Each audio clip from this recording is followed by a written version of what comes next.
You are tuned into Garden Grove Unified School District Athletics High School Football Friday. This is the Countdown Show. I am David Mora. I thank you for tuning in. We are about 20 minutes away from the action here, 15 minutes on the game clock. We're going to get started a little bit early here. They're going to be doing the national anthem in about 10 minutes, and I don't want to have to, stop in the middle of an explanation here. So like I said, I don't want to have to stop in the middle of an explanation. I want to be able to give you guys everything that I need to give you. So without further ado, let's get into it. Today we have La Quinta hosting Godinez. The Grizzlies come in here to face the Aztecs at Michael Mansour Memorial Stadium. Now, let's get a closer look at both of these schools. So Godinez, a new high school, only about, 16 years old there. So hey, some of the students on this field might be older than the high school itself. The school opened in 2007. The mascot is the Grizzlies, and they are located in Santa Ana, California. Of course, a part of the Santa Ana Unified School District. Their home stadium is the Santa Ana Sports Complex on the campus of Santa Ana Valley High School. Now, the La Quinta Aztecs, a little bit older. The school opened in 1963. Their mascot, the Aztecs, as you all know. Their home stadium is Bolsa Stadium, but being a district of our size with 7 schools, sometimes schools have to share stadiums, and they're at stadiums they're not usually at. We have all of our teams actually playing at home this week. Los Amigos played at their stadium last night, or else they would be playing tomorrow at Bolsa, while Santiago is here tomorrow. Now, their notable alumni, June Park, a popular YouTuber, 2.2 million YouTube subs. I guess that's popular, right?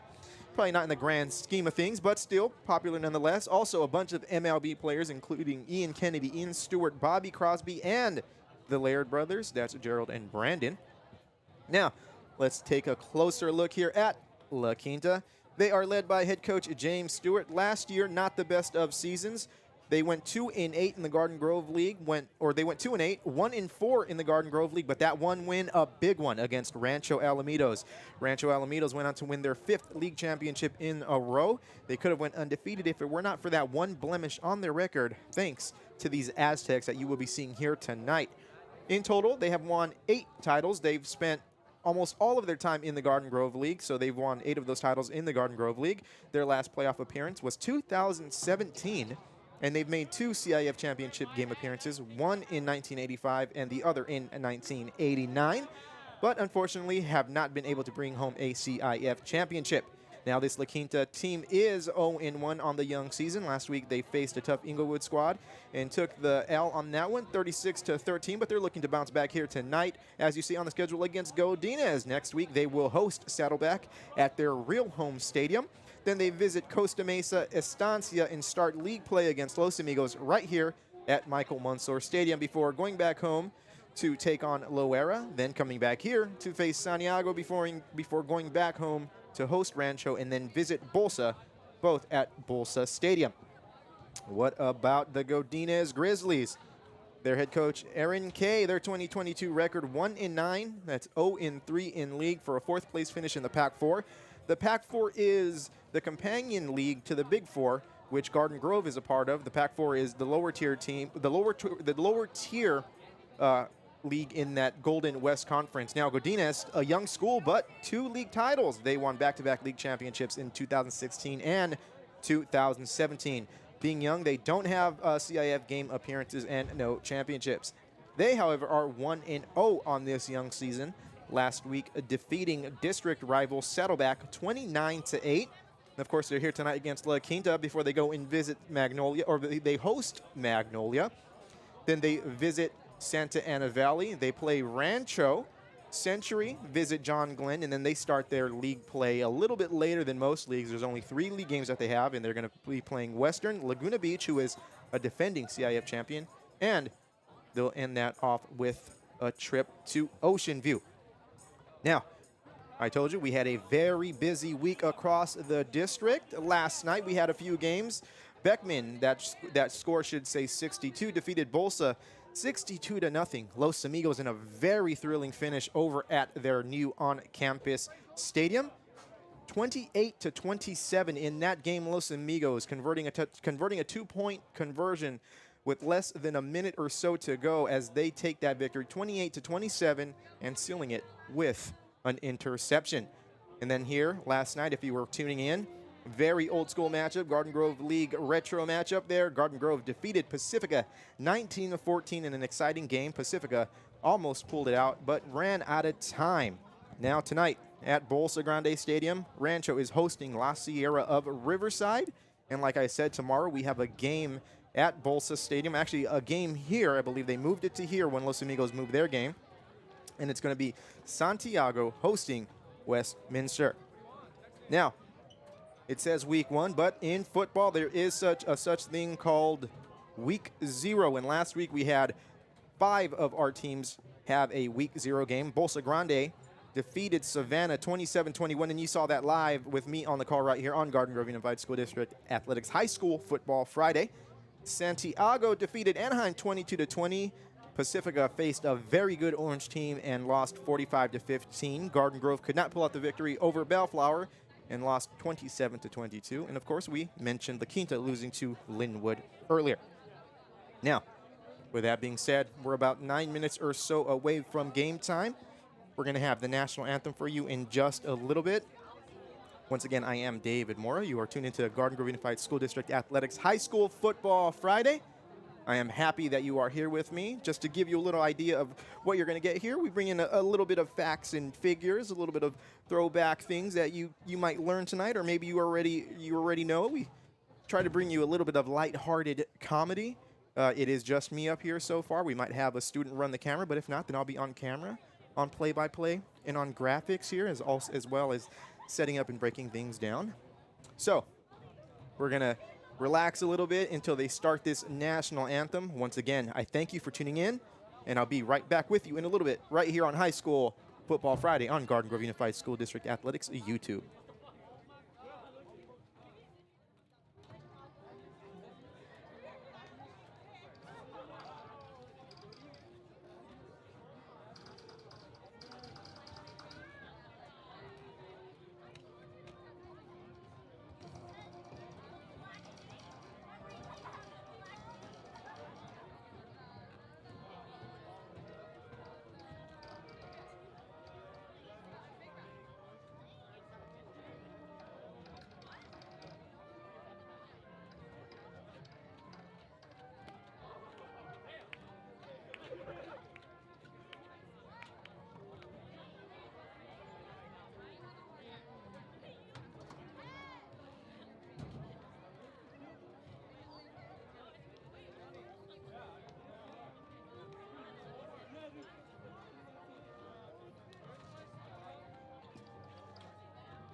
Coach Garland, Mr. Godinez here.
Once again, you are tuning in to Garden Grove Unified School District Athletics High School Football Friday. We will be getting started with the national anthem in just a bit.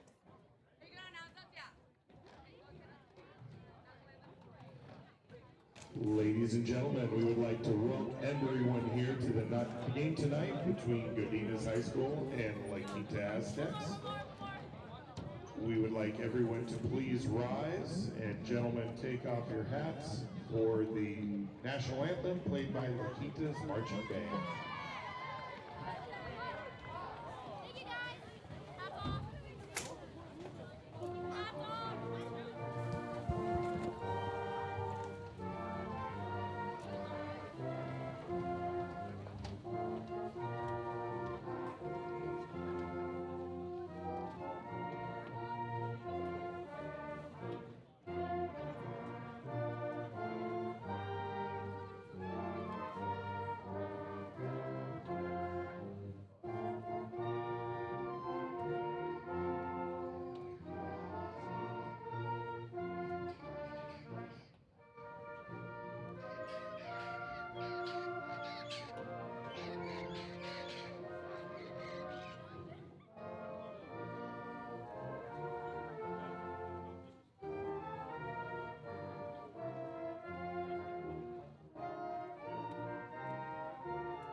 What a wonderful job there by the La Quinta Aztec Marching Band, bringing you the national anthem.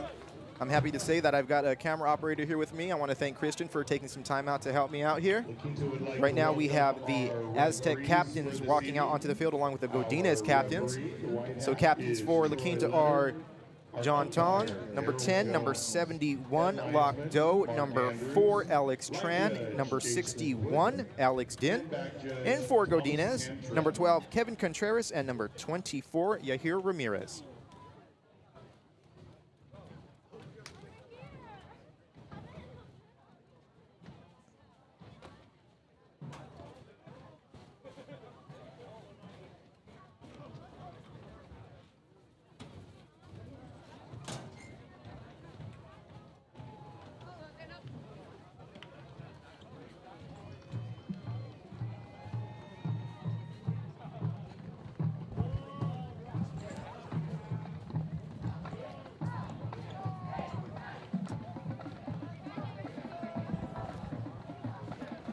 So the referees doing their usual spiel right before a game, showing everyone the coin, making sure there's a head and a tail, not two heads or two tails, no funny business.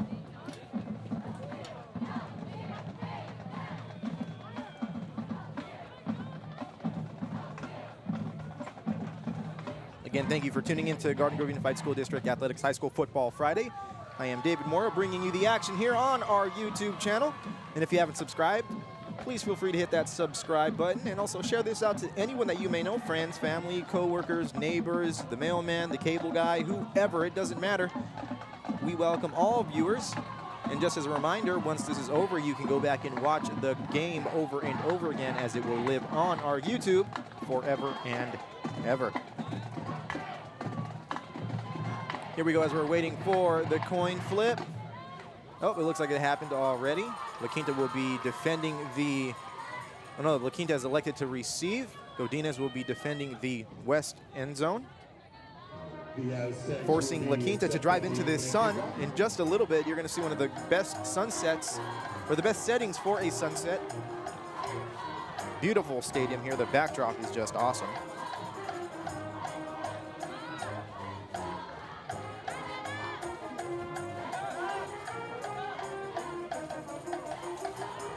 And one thing about La Quinta football games is you're going to hear the band, you're going to hear the crowd, and it's going to get festive.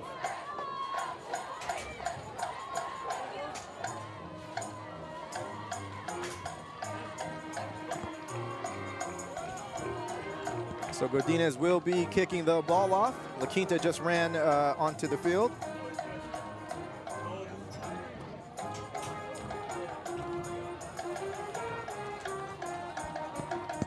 Here comes the Grizzlies onto the field.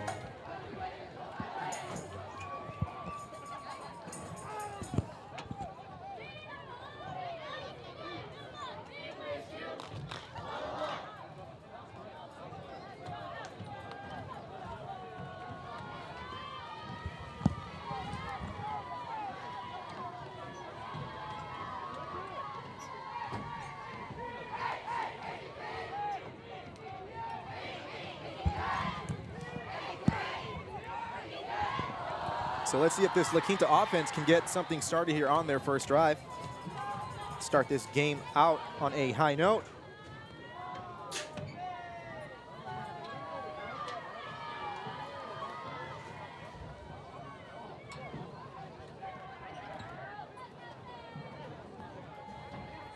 Talking to Coach Stewart the other day, mentioned that he would like his team to be more consistent,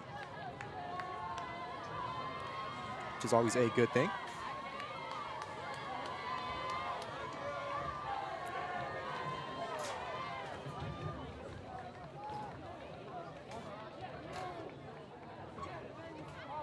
Back deep to return for the Aztecs, a number 2, Kyle Huang. And let me get that number. It looks like maybe number 10. Yes, number 10, John Tong.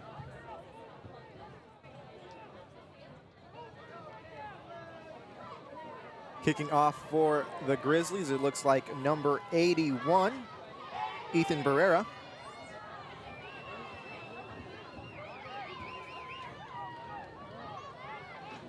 Here we go. We are just seconds away from the action here. And John Tong to return for the Aztec. Love it. Aztec crowds always bring it. They always bring that energy.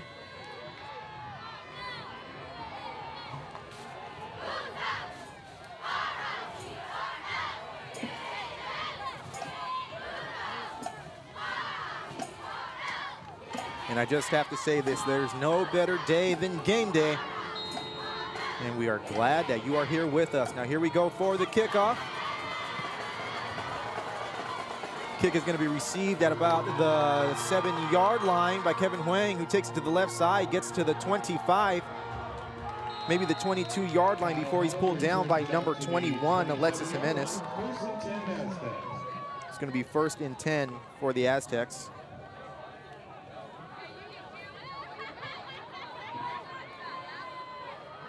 Aztecs, as I mentioned last night on our stream, they run an old school offense, kind of like a wishbone type deal. You're going to see a lot of running, a steady dose of just running the ball, old school smash mouth football. And no, actually they came out this time. Now they got 3 wide receivers out there, quarterback under center. You really don't see that much anymore. You see a lot of shotgun these days. Quarterback Jackson Clark takes the snap, hands the ball off up the middle. Not much going there. Tackle made by number 60, Andy Guadalupe. Cooper Starnes on the carry.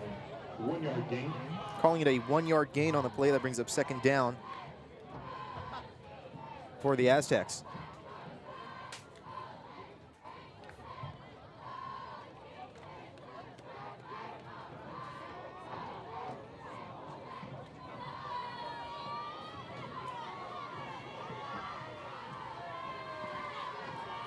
There's that formation. There we go. Handoff up the nope. Taken by Clark himself as he takes it around the left side and gains maybe about 3 yards on the play.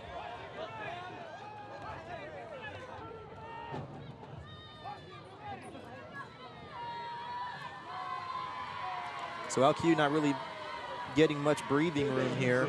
Grizzly defense stuffing the run so far.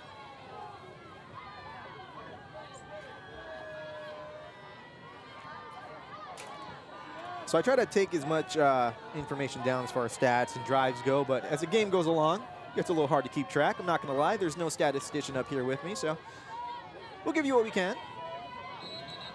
As we have a flag on the play, and that early, it's not that good for the offense. false start against La Quinta. Yep, it's going to be a false start against the Aztecs. It's going to drive them back just a little bit.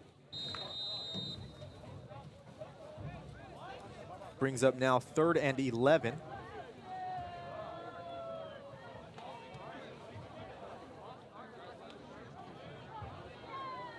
Cooper Starnes in the backfield there with Jackson Clark. It's like Alex Tran there on the slot to the right side. Clark takes a snap, drops back to pass, rolls to his right, throws it, overthrown, and actually that's caught by number 10, John Tong, for a La Quinta first down. Beautiful focus there. Let's see if we can bring that replay up. Oh, the replay buffer's not playing. So we'll have to start the replay buffer. We'll have the replays for you as the game goes on. That would have been a good one to see, though. Ball was tipped. Receiver concentrating and bringing that one down. Definitely not the intended receiver on the pass. But the Aztecs will take it as they are now on the 50-yard line. Jackson gets ready. Clark gets ready to take the snap. Hands off to number 11 to the right side. He gets past the first level, still on his feet. Gets the first down. That's Michael Palacios on the carry. Was able to interview Michael this past week on campus as well. La Quinta's preview video for the 2023 season is on our YouTube channel. It's Garden Grove Unified School District Athletics.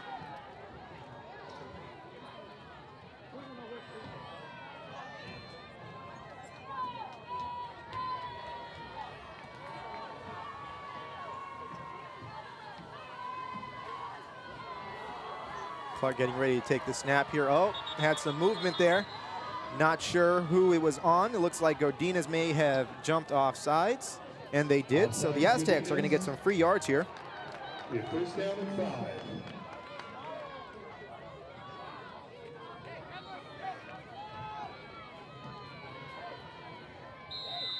First down and 5 here for the Aztecs.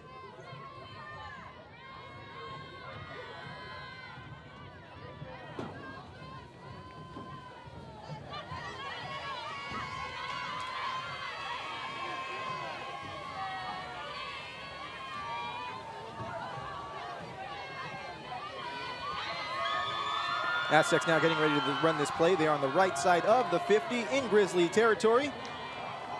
Clark keeps it himself, goes around the left side, still on his feet, makes a move, gets to the outside.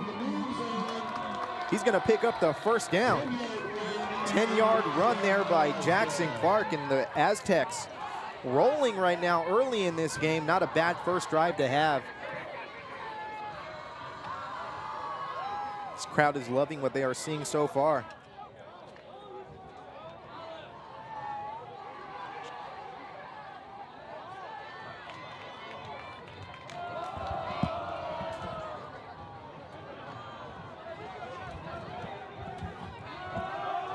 Here we go, first down and 10 from the Grizzly 23-yard line. Clark drops back to pass, has a man over the middle. Incomplete. That pass intended for, it looks like, number 8, Cooper Starnes. Pass intended for Kyle Hong. Actually, Kyle Hong, the intended receiver. Actually, Cooper Starnes, I was right, the original. Christian, he heard me say it. You guys heard me. We're going to rewind that. My eyesight's kind of bad, but sometimes I get it right. Here we go now. Aztecs line up for their second down play here.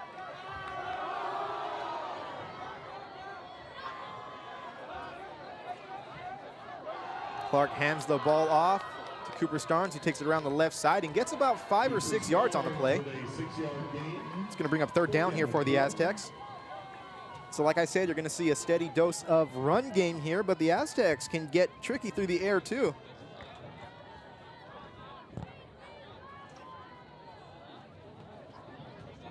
Ball now on the Grizzly 17-yard line.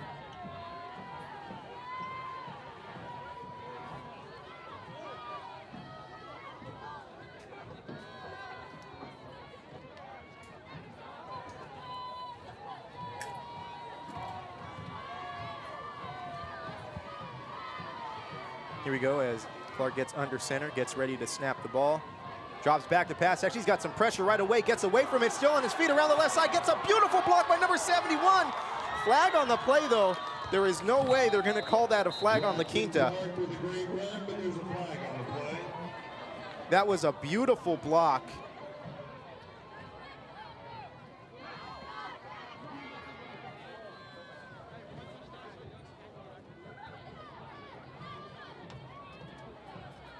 Now let's see if we can get the replay on that to see exactly what happened there.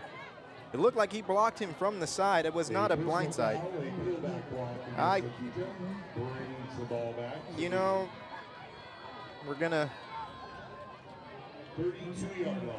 we're just gonna keep rolling here. Third down. Play again here for the Aztecs.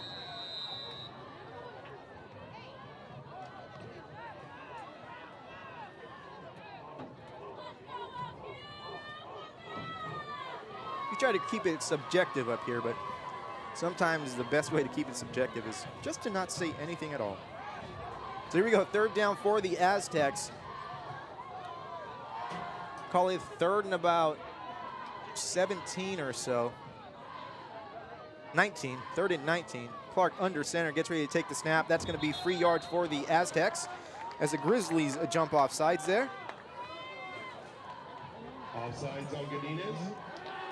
So that's going to be third and 14, so a little bit more manageable than third and 19, but not as good as the first down they would have had on that last play.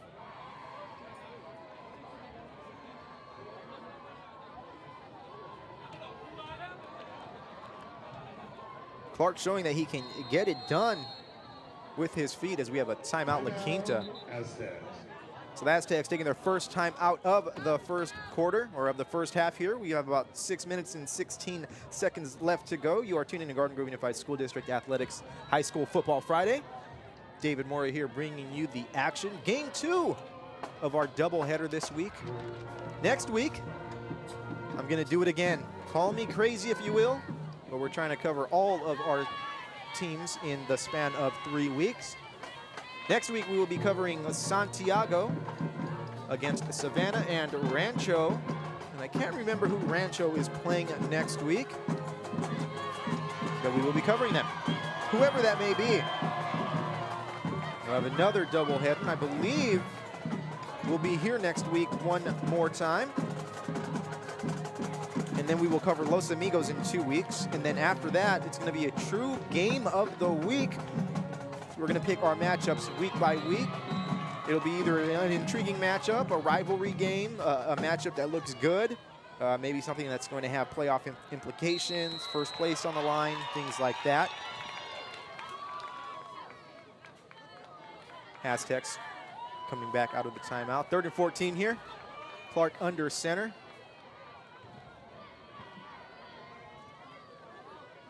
Pitches the ball to the left side to number 10.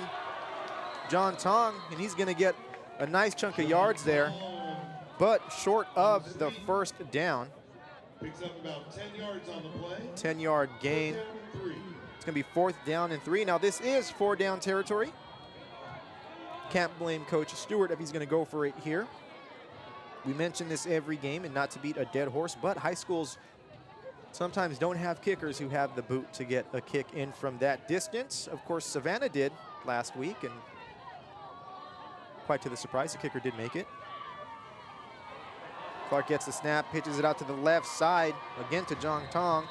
He's going to be close, but I don't know if he's going to get it. Let's see where they mark it. And let's see if they measure it, actually. But where they have it marked, it doesn't look like he got it at all. It's going to be a 1st down for the Grizzlies.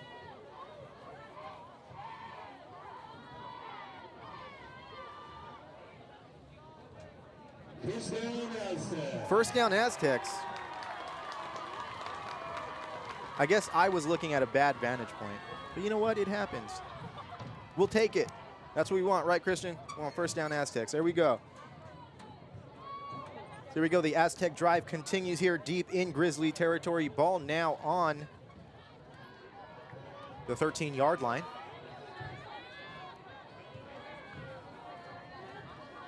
Nice run by John Tong on that 4th down play. Clark gets ready to take the snap. Hands the ball off. Ball's on the ground. It looks like it might be recovered by the Grizzlies. So unfortunate connection there. Ball did not get handed off cleanly. It will be 1st down Grizzlies. So bad break here for the Aztecs. Last thing you want to do on your first drive is turn the ball over, but nonetheless, here we are.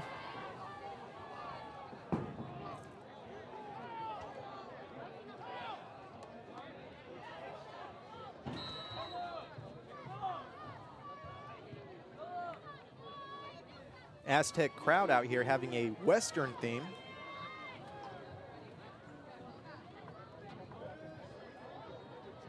And hoping the Aztecs get a little giddy up here on defense and get the ball back for their offense. 3 wide receivers for the Grizzlies. Grizzlies under center as well, so it looks like similar offenses for both of these teams. Quarterback rolls out to his left, throws deep, he's got number 4 open, down deep. Incomplete pass. Alejandro Ponce trying to connect with Juan Memije. And if I'm saying names wrong in the chat, please feel free to correct me. It's going to bring up 2nd down here for the Grizzlies.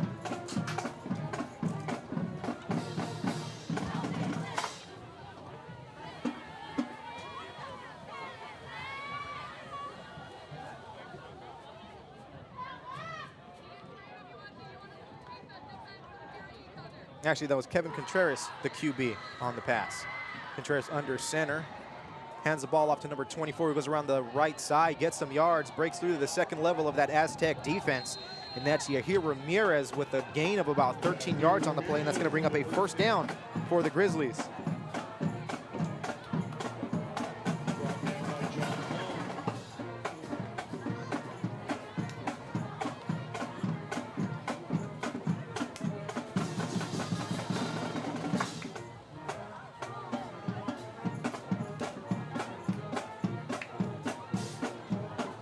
So here we go. 1st down for the Grizzlies from their own 24-yard line.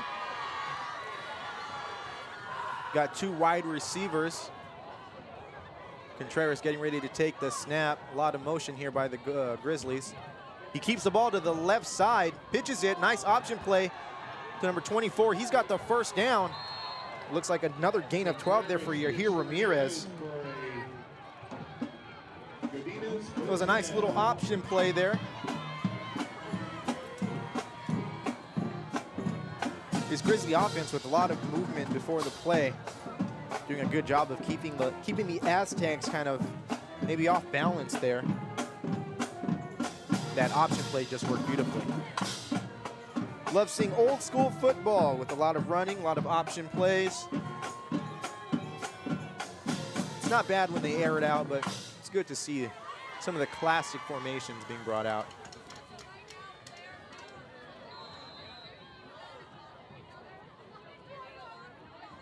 About 4 minutes and 32 seconds left to go here in the 1st quarter. All knotted up at 0 here. Godinez here still on their 1st drive of the game. Kevin Contreras getting ready to take the snap. I formation. Hands the ball off to the fullback, number 21, Alexis Jimenez. He gets about 4 or 3 yards on the play.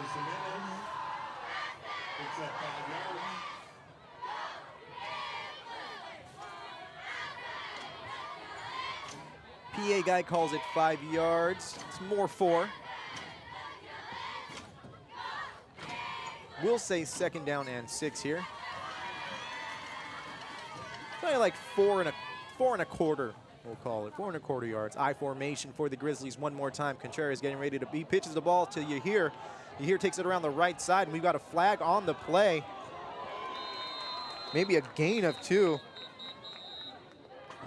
Yahir Ramirez taking the shot at the end of the game, at the end of the run there. So let's see what the call on the field is. From that vantage point, most likely a holding call on the Grizzlies.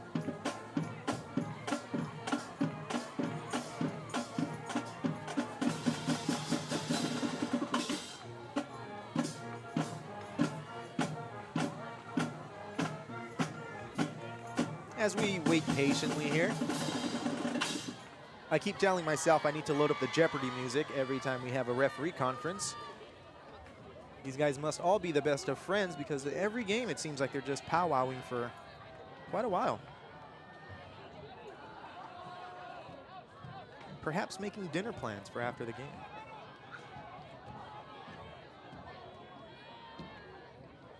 One says In and Out, the other says Chick-fil-A.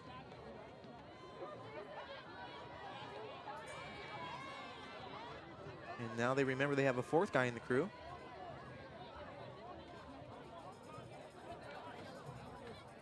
As the lights have just turned on here at Mansour Stadium.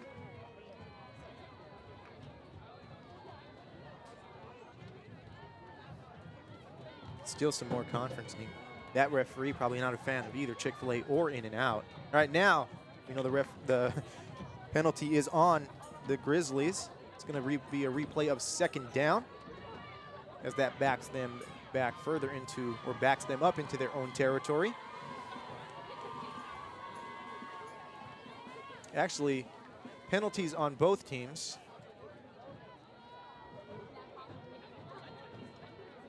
Holding against the Grizzlies and unsportsmanlike conduct against the Aztecs. So holding against the Grizzlies, unsportsmanlike conduct on La Quinta. La Quinta's penalty is worse, so that's going to be a first down for the Grizzlies.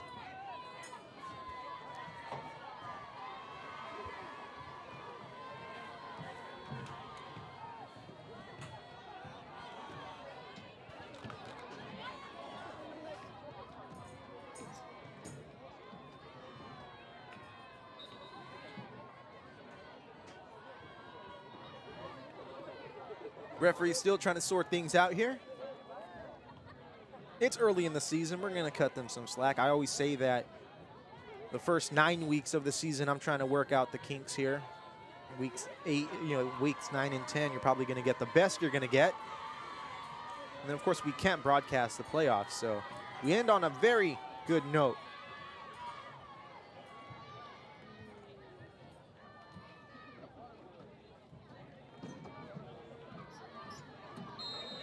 And here we go as they start the clock. We are going to get back into the action here. First down for the Grizzlies from the La Quinta 49.5-yard line. And actually, referee timeout.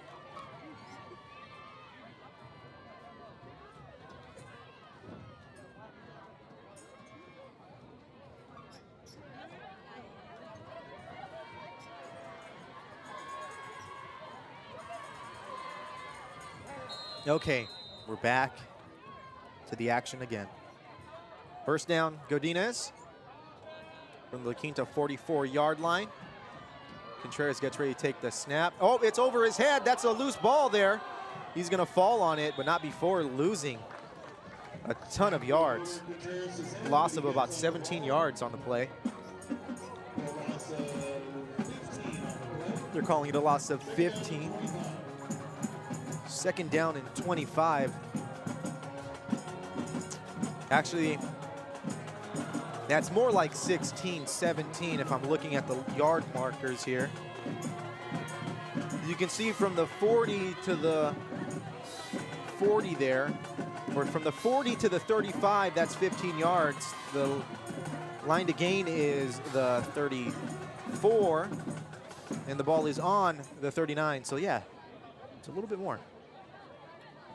Second down and 26 here for the Grizzlies. Contreras under center, getting ready to take the snap, drops back to pass, rolls out to his right, looks for a man. That's number 27. He's got the completion, but there's a flag on the play. He's got the ball at the 50, taken down around the 45-yard line.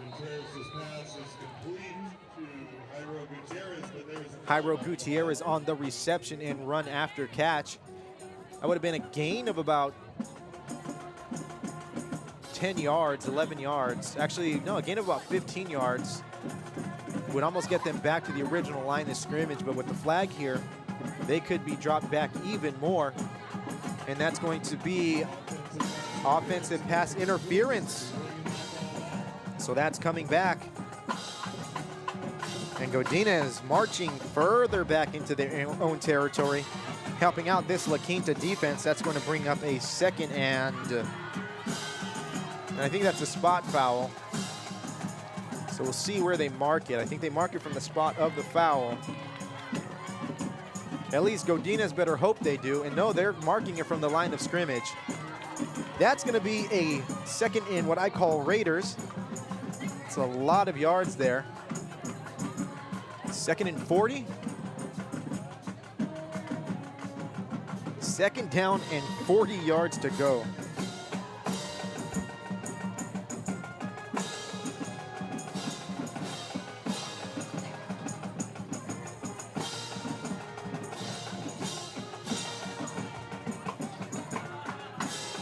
So 2 minutes and 26 seconds left to go. Godinez with the second and forever. You know the down and distance is bad when it's way higher than my age.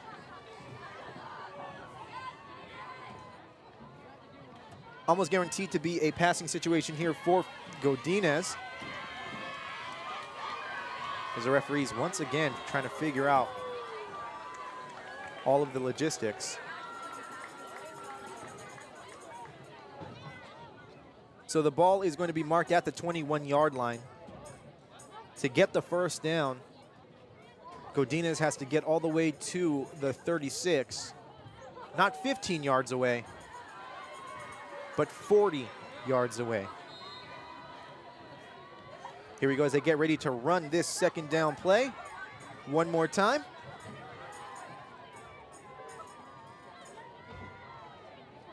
Two wide receivers for the Grizzlies. Contreras takes the snap.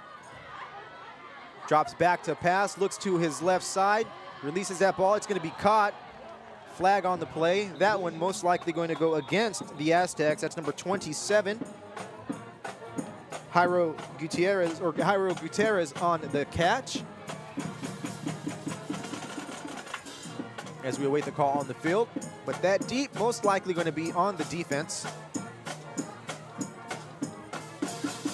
And that was actually a second down and 45. 20-yard penalty. I don't know.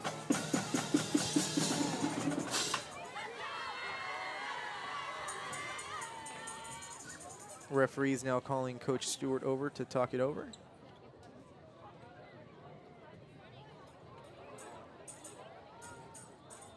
Jairo Gutierrez made the catch, but there was also pass interference called on the play.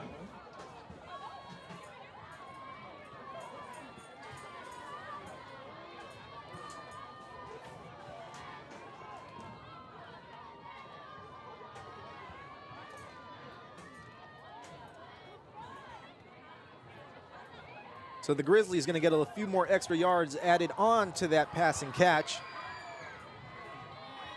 It's going to bring up third down. Pass interference on the Aztecs. So it's going to be third down in a respectable, call that what, 26 yards? That's not 20. That is definitely not 20. It says 20 on the screen, but that is definitely more than 20 yards. Or am I crazy? Second and 30. There we go. Second and 30. Contreras getting ready to take the snap, I formation. Two wide receivers. More motion here for the Grizzlies.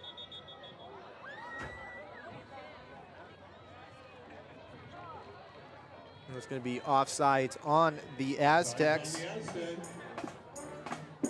So more free yards here for the Grizzlies.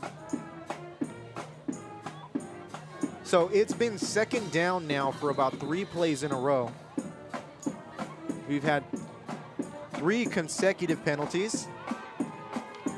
And let's see if we can get to third down or a first down here. Second and 25 here for the Grizzlies. Contreras under center. Takes the snap, hands it off to the fullback who goes straight up the middle, bowling his way to a few yards. Going to take that ball to the 50-yard line. Gain of about 10 yards on the play.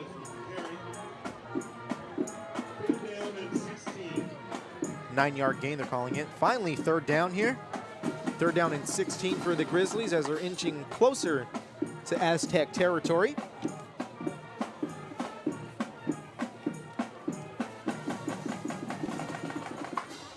You know, you always wonder if these mascots were real, what would happen if they got into like a real kind of battle. It would depend on how many Grizzlies there were, but I think the Aztecs would have the upper hand. Contreras takes a snap, fakes the handoff, drops back to pass, has a man to the right side. That's number 4 on the intended side of that pass. It's going to be incomplete. It's going to bring up 4th down here for the Grizzlies.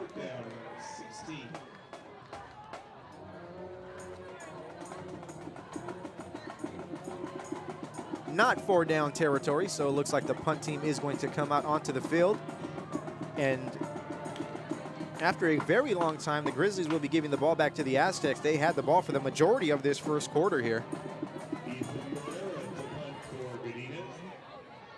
Pereira punting for Godinez. Back to receive for the Aztecs. Looks like Michael Palacios, who just lets that ball roll, and it takes a Grizzly roll. Pereira's punt is down at about the 9-yard line. It's going to be down at the 9-yard line, so the Aztecs will have this ball deep in their own territory.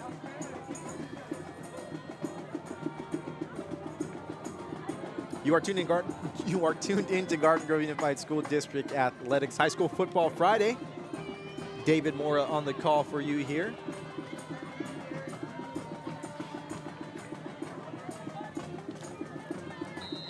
Let's see how the Aztecs can answer back here on their second drive of the game. Their first drive, about 10 minutes ago, game time speaking, ended in a fumble. So let's see if they can protect the ball this time around. Clark takes the snap, fakes the handoff, keeps it himself, tries to make a move. Doesn't work, and he's taken down by a pack of Grizzlies. Took him down like a picnic basket. Second down here for the Aztecs. Loss of about 2 yards on the play. Ball now on their own 6-yard line.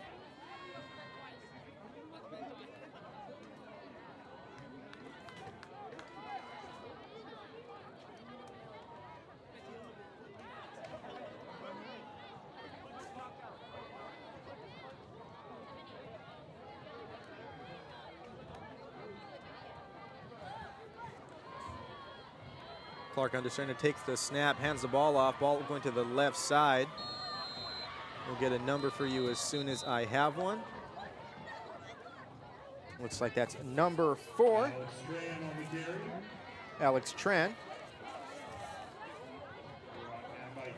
Gets a gain of about 5 yards. That's going to bring up 3rd down here for the Aztecs. And that'll take us to the end of the first quarter. All tied up at 0 here at Michael Mansour Stadium on the campus of Garden Grove High School. Aztecs will have the ball on second down when we get the action started up again here in just a little bit, as everyone makes their move to the other side of the field.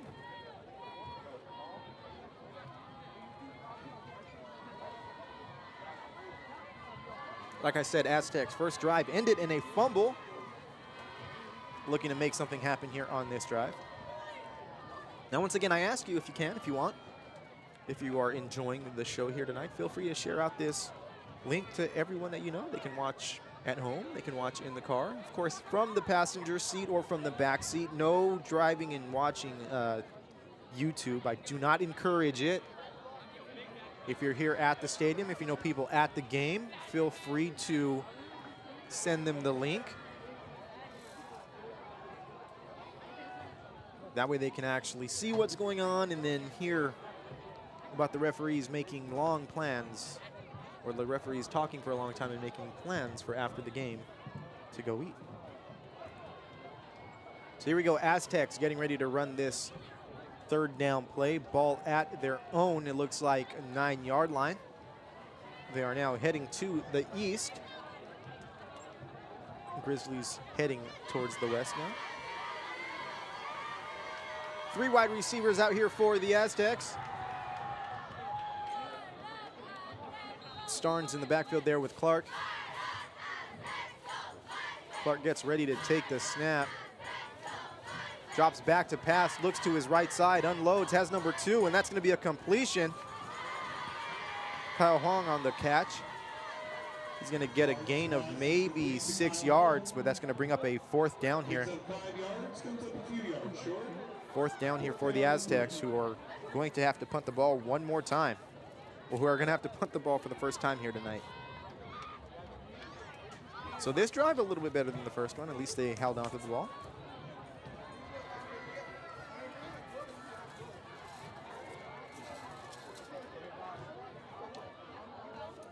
Let's see how the Grizzlies do on their second drive of the game.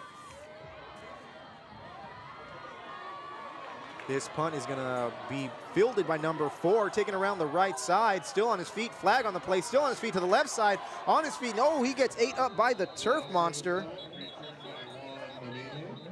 Mamihe on the punt return. Got a little bit shifty there, but the turf monster got him. We saw that turf monster get a few Mariners last night. Let's see what the flag is about. Maybe on the punt team there.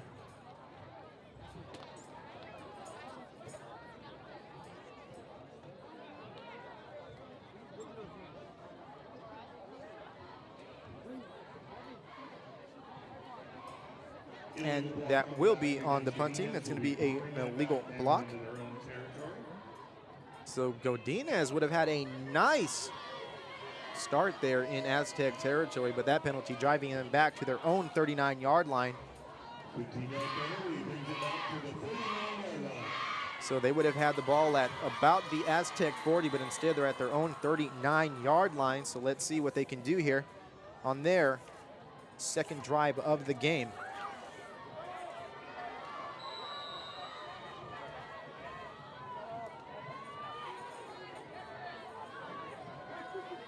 Shout out to the Grizzly fans here watching. This is not just a stream for Garden Grove Unified School District schools. It's for everyone who's appearing here on camera. It goes for the Grizzlies as well. Contreras getting ready to take the snap. Drops back to pass, has some pressure, still on his feet, but he's going to get taken down by number 22, Jeremiah Latu.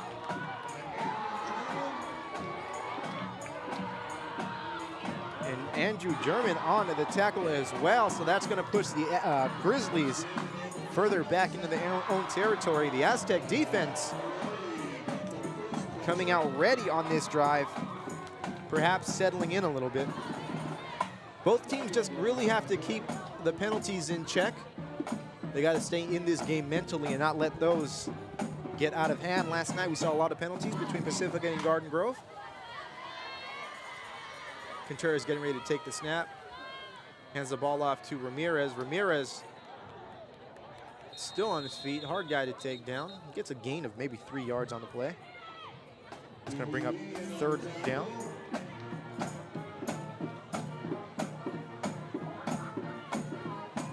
One thing, again, I love about broadcasting La Quinta games is you have the band who's just constantly playing.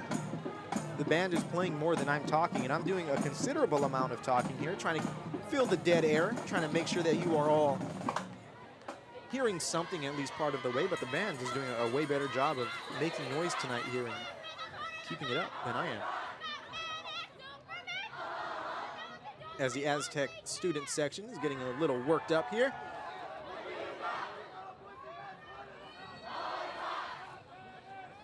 Aztecs, one of the most spirited groups here. Actually, we will not be doing Santiago versus Westminster, but we will be broadcasting Santiago next week when they take on, I believe, Savannah, or whoever they're taking on next week. We will be covering Santiago next week.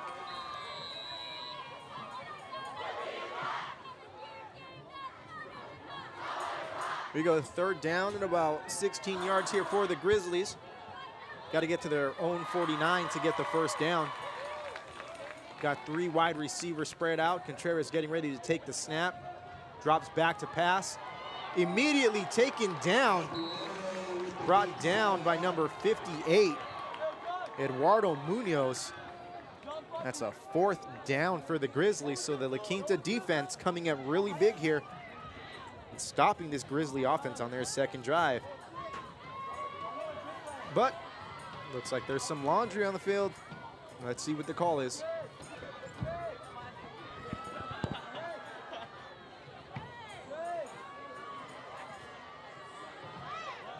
That's going to be, it looks like, on the Aztecs. That's going to move the ball up to the Grizzly 41-yard line.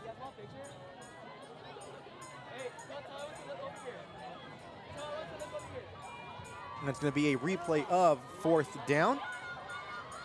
That's why we don't move the downs to the other side until we know for sure. As the clock's running here in the second quarter, 9 minutes and 8 seconds and counting left to go here.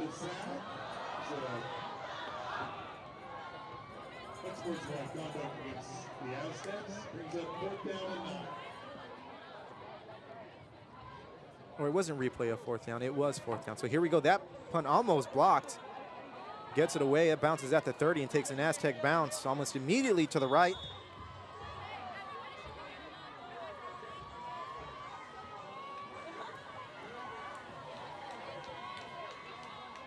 Here we go, 1st down Aztecs at their own 30-yard line. Let's see if they can make something happen here on their 3rd drive. The first one ended in a fumble. The second one, they punted away.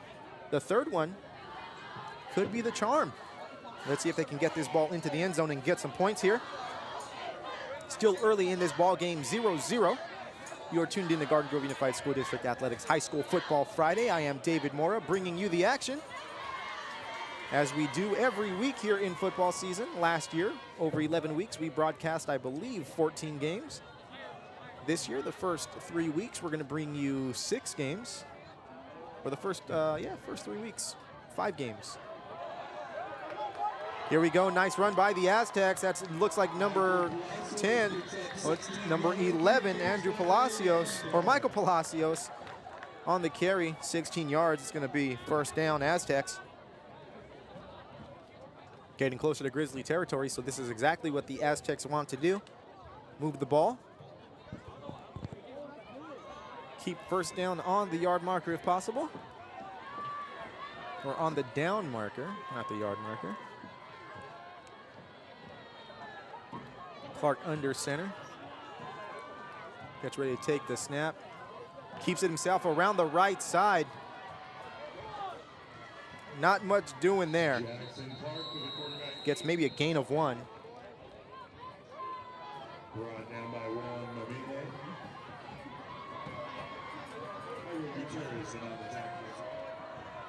Ira Gutierrez on the tackle.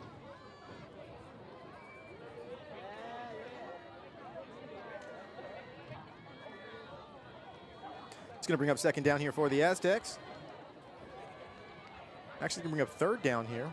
Did I miss a whole play? I missed a whole play, Kristen. I missed a whole play. I'm over here and lost in the stars here. No, it's 2nd down. See, it's I'm getting things right, and it's just, we're good. We'll get into it. That's going to be a 1st down there. Beautiful run by Cooper Starnes. Move those chains and make sure the downs are right on the down marker, chain gang. And we can't even get too mad. That's a La Quinta chain gang, so. Early in the season, it's their first home game. You know, I've had, 2 games under my belt, so maybe I'm in a little bit more game shape. And I use that very loosely. Clark under center, getting ready to take the snap. Man in motion, hands the ball off. Nope, keeps it himself around the right side. He's got some room. Takes that ball for a gain of about 13 yards before he's brought down by number 33, Chris Villalobos. 1st down, again for the Aztecs. Ball now on the Grizzly 28-yard line. So the Aztecs doing exactly what they want to be doing on their 3rd drive, inching closer to the end zone. Let's see if they can continue this drive and sustain the success that they've been having so far. 6 minutes and 34 seconds left to go here in the second quarter. Clark under center takes the snap, hands it off. Beautiful misdirection to Palacios. Palacios still on his feet. Refuses to be brought down until about 5 Grizzlies come and get him. Usually a man is brought down by 1 Grizzly. Took 5 to take him down. It's going to bring up 2nd down. Gain of about 3 yards on the play.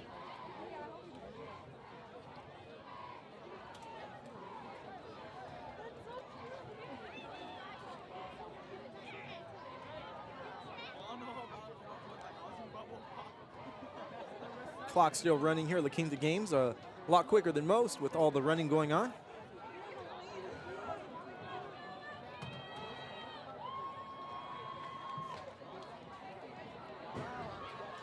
Pitch to Palacios over to the left side. He's got the first down, still on his feet, and Moore has some room at the 10, the 5, and taken down at about the 4-yard line. It's going to bring up a 1st and goal here for the Aztecs.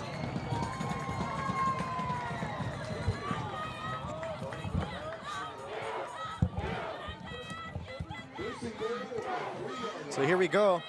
The Aztecs knocking on the end zone's door here.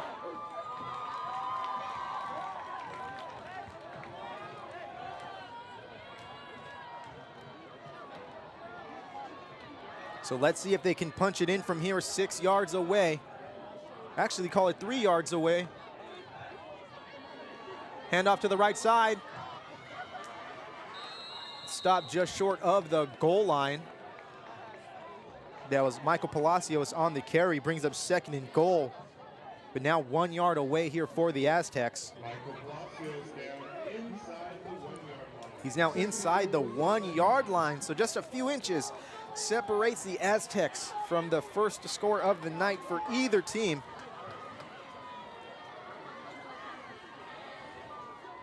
Here we go, Clark under center, joined in the backfield by Cooper Starnes. Let's see what the Aztecs draw up here. Maybe a keeper. Nope, handoff to Starnes, and that's gonna be a touchdown for the Aztecs as they take a 6-0 lead here into the first quarter. Aztecs 6, Grizzlies nothing. Let's see if we can get that replay going. No, folks, you are not watching ESPN. This is Garden Grove Unified School District Athletics High School Football Friday. We try to bring your production value as Cooper Starnes takes that handoff and runs it in for the TD. Now let's see if the Aztecs can tack on the extra point here. Oh, bad snap. Palacios gets the pitch, and that's going to be no good. Extra point is no good, and the 12 mark, Quinta has a 6-0 lead. So it's still a lead here for the Aztecs, 6-0.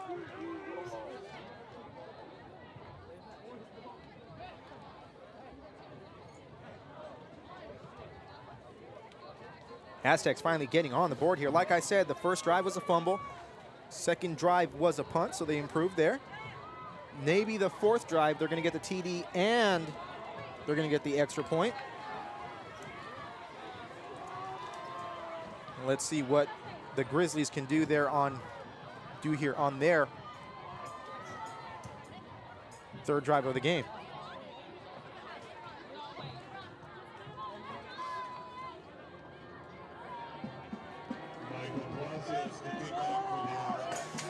Looks like Juan Mimihe back to return for the Grizzlies. Palacios to kick the ball. Telling you, the Aztec energy, they always bring it. This crowd is electric.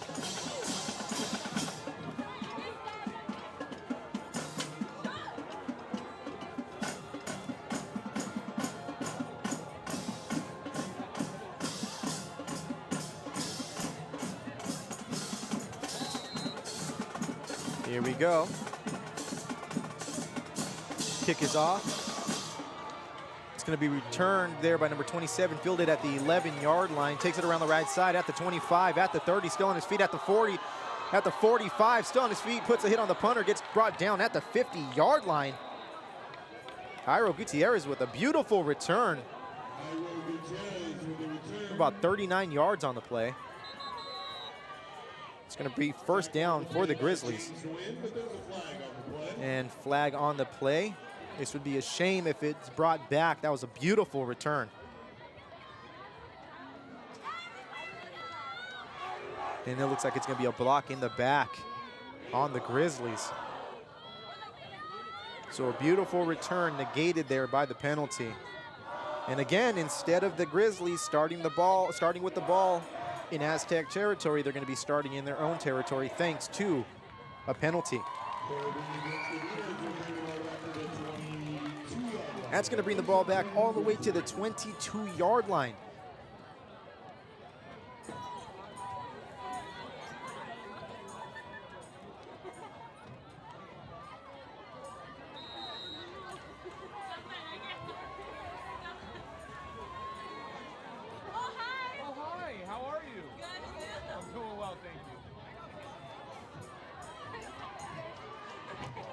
We also bring you a lot of good crowd noise here when we broadcast, as you can hear almost everything going on.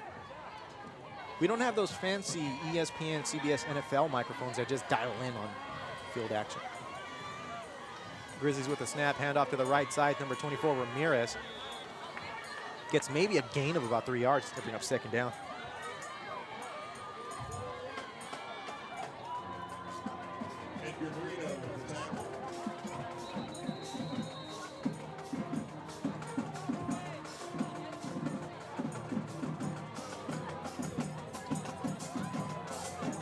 Looks like we have a timeout on the field. That's going to stop the clock at 3 minutes and 43 seconds. Sun's almost all the way down here. Beautiful night.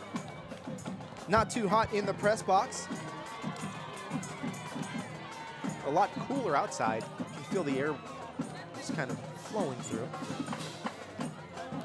You are tuned in to Garden Grove Unified School District Athletics High School Football Friday. David Morey here on the call. I am no professional, folks. I'm just a guy with a lot of time on his hands and a bad habit of buying technology and equipment that I got to put to use somehow. But I do have fun bringing you all the action. And I thank you for tuning in. So here we go, 2nd down and 8 here for the Grizzlies. Ball on the 25-yard line. Contreras getting ready to take the snap. Hands the ball off again to Ramirez, who gets maybe back to the line of scrimmage before he's taken down by a host of Aztecs. Eduardo Munoz being one of them. And Big Mo Al-Hariri on the tackle.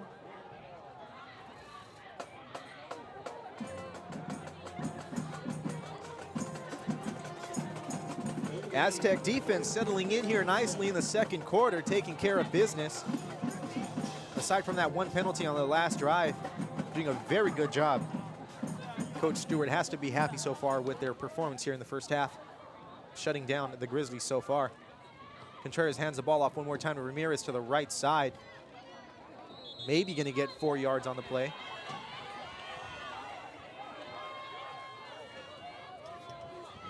That'll bring up a 4th down.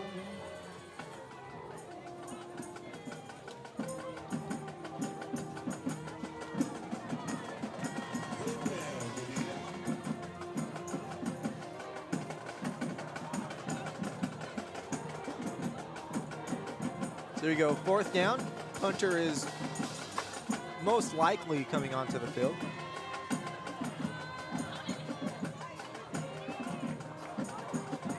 Coach K talking things over, looks like, with the referee. And actually, it looks like Contreras is staying out there on the field. 4th down and 3. Maybe you take a chance at drawing the Aztec defense offsides, but with that timeout, I guess that's out of the question, so it looks like they're going to talk things over. Now, in that situation, you bring the quarterback out, 4th and 3, try to draw them offsides, you get 5 yards, you get the 1st down. Then you call the timeout, but calling the timeout before running the play just lets me think that they're probably just going to bring the punt team back out. 2 minutes and 5 seconds left to go here. Still plenty of time. Still plenty of time for you to even punt the ball away and maybe get the ball back. But again, I'm up here in the booth. I'm not down there on the field. I am by no means a specialist in X's and O's.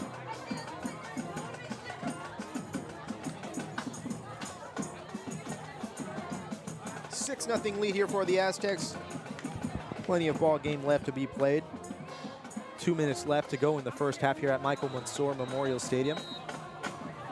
If you don't know the story about Michael Mansour, I encourage you to YouTube Michael Mansour, U.S. Navy SEAL who gave the ultimate sacrifice here, fighting for his country.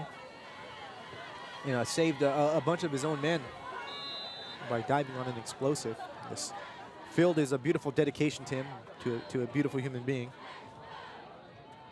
It's always a privilege to call games here and to see that Navy SEAL trident there in the middle of the field. Or emblem, I believe. Oh, it's a trident. There's a trident in there. So the Grizzlies punting the ball away. That's a nice punt. It's going to land out of bounds at about the 41-yard line. So the Aztecs getting some good field position.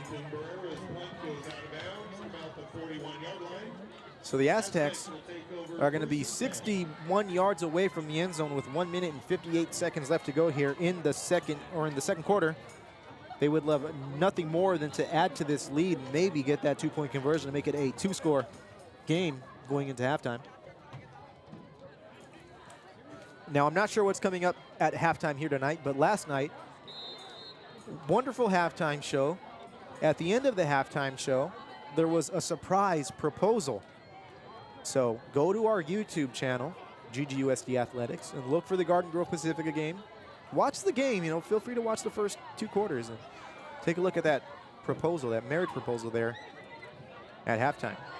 Clark drops back to pass. And we've got an Aztec down. That's going to be a flag on the play, most likely pass interference as that ball was intercepted, but the receiver looks like he was knocked down on the ground. So the Aztecs looking to make something happen through the air here. They are definitely trying to get into scoring position here to extend this lead. Love the chance that they are taking here.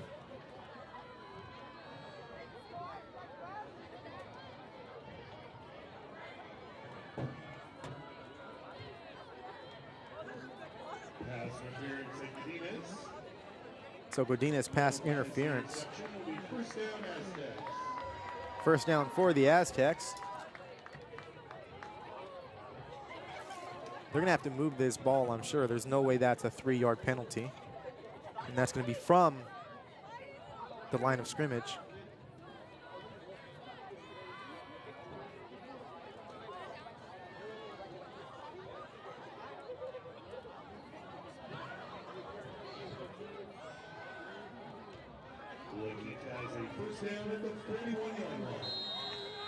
So first down at the Grizzly 41-yard line here for the Aztecs, marching in the right direction.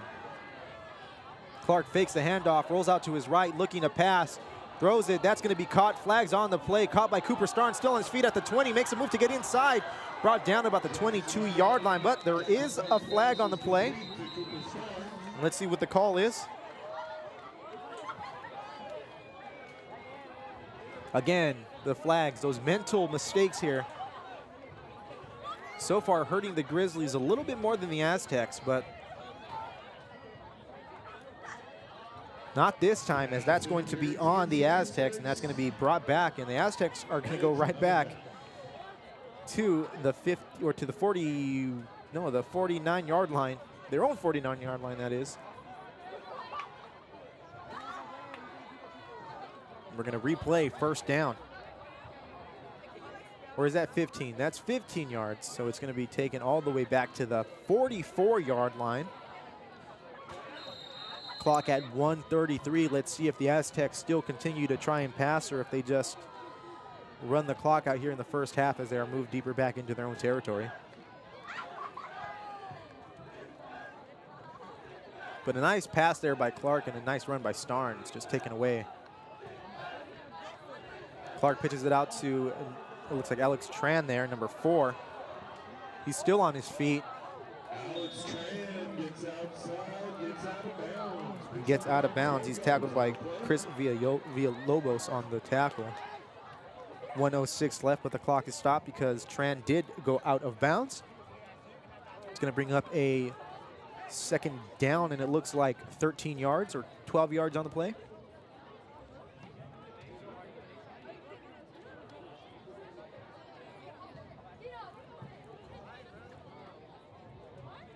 $6-0 lead here for the Aztecs in the first half.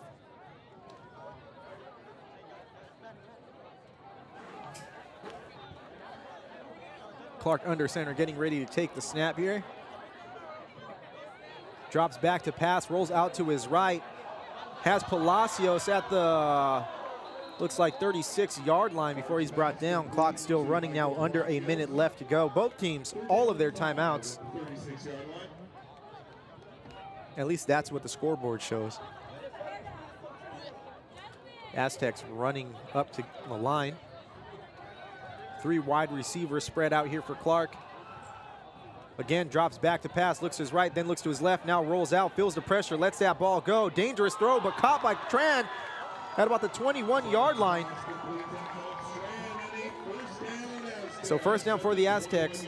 29 seconds left to go here.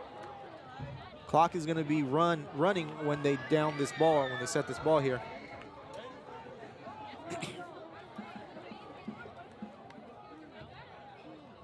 Clark just spiking the ball to stop the clock. It's going to bring up second down for the Aztecs. So in good field position here. 25 seconds left to go. Most likely going to take a few attempts at the end zone through the air. Trying to extend this lead here and go into halftime with a 2-score lead.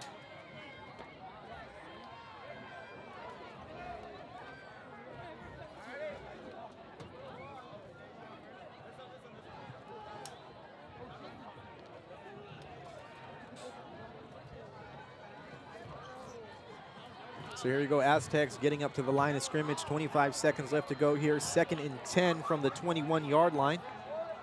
Clark getting ready to take the snap. Hands it off to Cooper Starnes, who gets met at the line of scrimmage by a bunch of Grizzlies.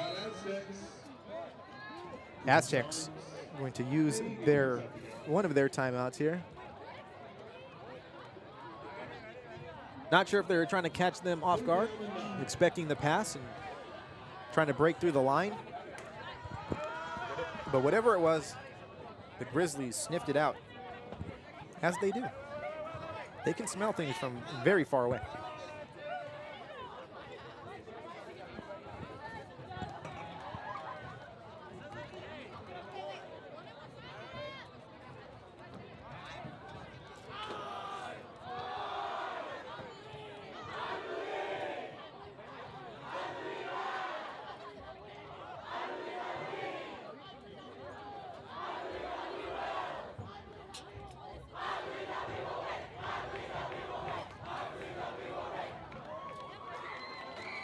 So here we go, 19 seconds left to go here in the first half. The Aztecs holding on to a 6-0 lead. They have a 3rd and 9 at the Grizzly 20-yard line.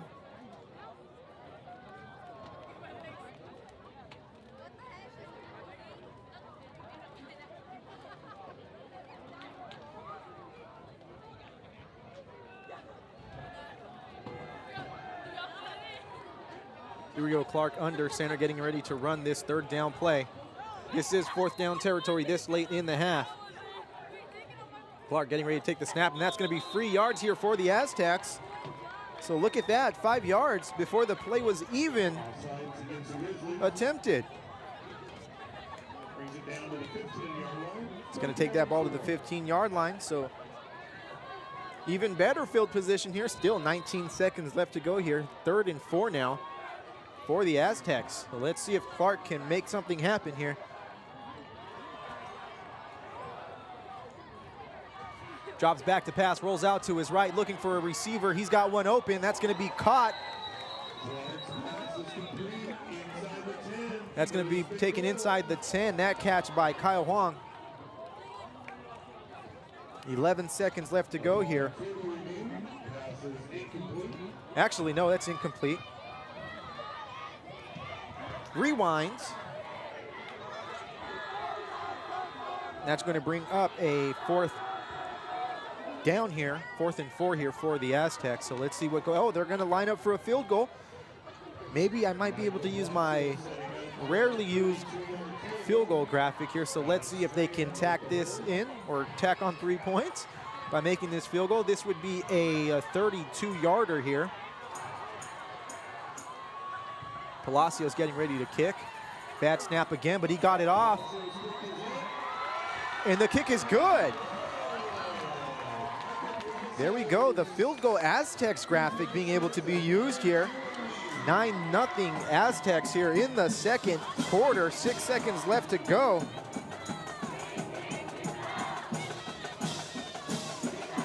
So the Aztecs doing a really good job there, running a 2-minute offense, driving the ball down the field, helped out by a few penalties there, getting in position for Palacios to use his boot to tack on 3 more points.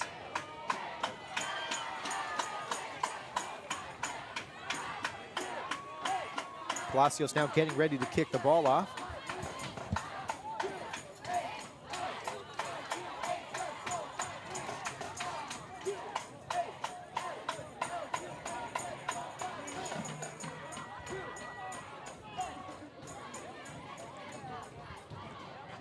Grizzlies now going out onto the field. Let's see what the Aztecs do here. Most likely going to kick it away. Let's see if they kick it to anyone or if they just try to get this clock to run out. Back deep to return. Juan Mamija for the Grizzlies alongside High Road Gutierrez and a few other players whose numbers I can't see at the moment. Palacios with a nice little squibber. Grizzlies just going to fall on it. Almost no seconds run off the clock, so 6 seconds left. The Grizzlies are going to have the ball at their own 39-yard line, so let's see if they try and air it out or if they just are content with going into halftime, trailing 9-0 here at Michael Mansour Stadium on the campus of Garden Grove High School. You are tuned into Garden Grove Unified School District Athletics High School Football Friday. David Mora here bringing you all the action. Once again, feel free to share out this link.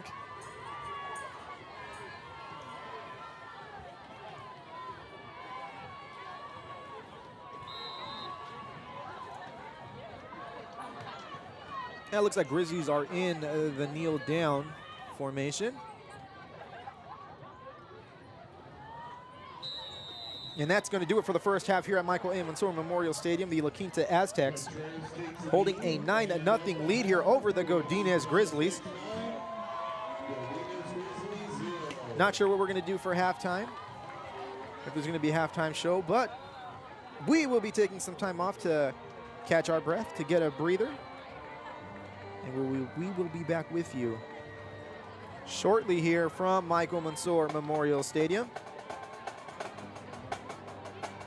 Stay tuned.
So we are just a few minutes away from the start of the second half here at Michael Mansour Memorial Stadium. David Mora here, joined now in the booth joined by David Mamelli, District Athletic Director. Dave, so far, your thoughts on this game? Yeah, a little sloppy throughout times. A couple flags here and there by both teams. You know, some turnovers. But I like what the Quinta is doing. You know, kind of grinded it out. Kind of a bend but don't break on defense, and you know, glad they're up by 9 here at halftime. You know, they did. I talked about it during the game here. Their first drive a fumble, their second drive a punt. I thought to myself, you know what? That was an improvement. Yeah. And I figured the third drive, that's the third time's the charm, right? You settle in, and they did just that. They settled in, drove down the field, helped out by some sloppy play by the Grizzlies, and were able to punch it in. Unable to get the extra point, but still putting points on the board and breaking this scoreless tie here in the second quarter. Yeah, you know, I think they're going to, they're looking just for, like every team is, but just improvement week by week. But they got a young sophomore quarterback, and so obviously he's going to have some growing pains as he adjusts to the varsity life, but I think he's been playing great tonight. And I think he's just going to get better week in and week out, and I'm sure as he does, so will Quinta. Oh, yeah, he's done a really good job of extending plays with his feet and kind of staying there in the pocket. You know, we did have an interception thrown, but not his fault. Pass interference. The receiver was clearly, you know, knocked down. But, yeah, as a sophomore, to have that kind of poise, to stay in there, stay tough, doing a really good job so far. Coach Stewart has to be happy with his performance. Yep. The Grizzlies now make their way to the sideline. The Aztecs over here warming up. We are just a few seconds away from game time here. Yeah, Godinez, you know, they had a rough year last year. And actually the last couple of years they've had it, and they are a much improved football team. They got their first win in a couple of years last week. They beat Saddleback, yeah. And so I know they're playing with a lot more confidence as well, too. I'm sure that helps them in the halftime locker room as they try to make adjustments.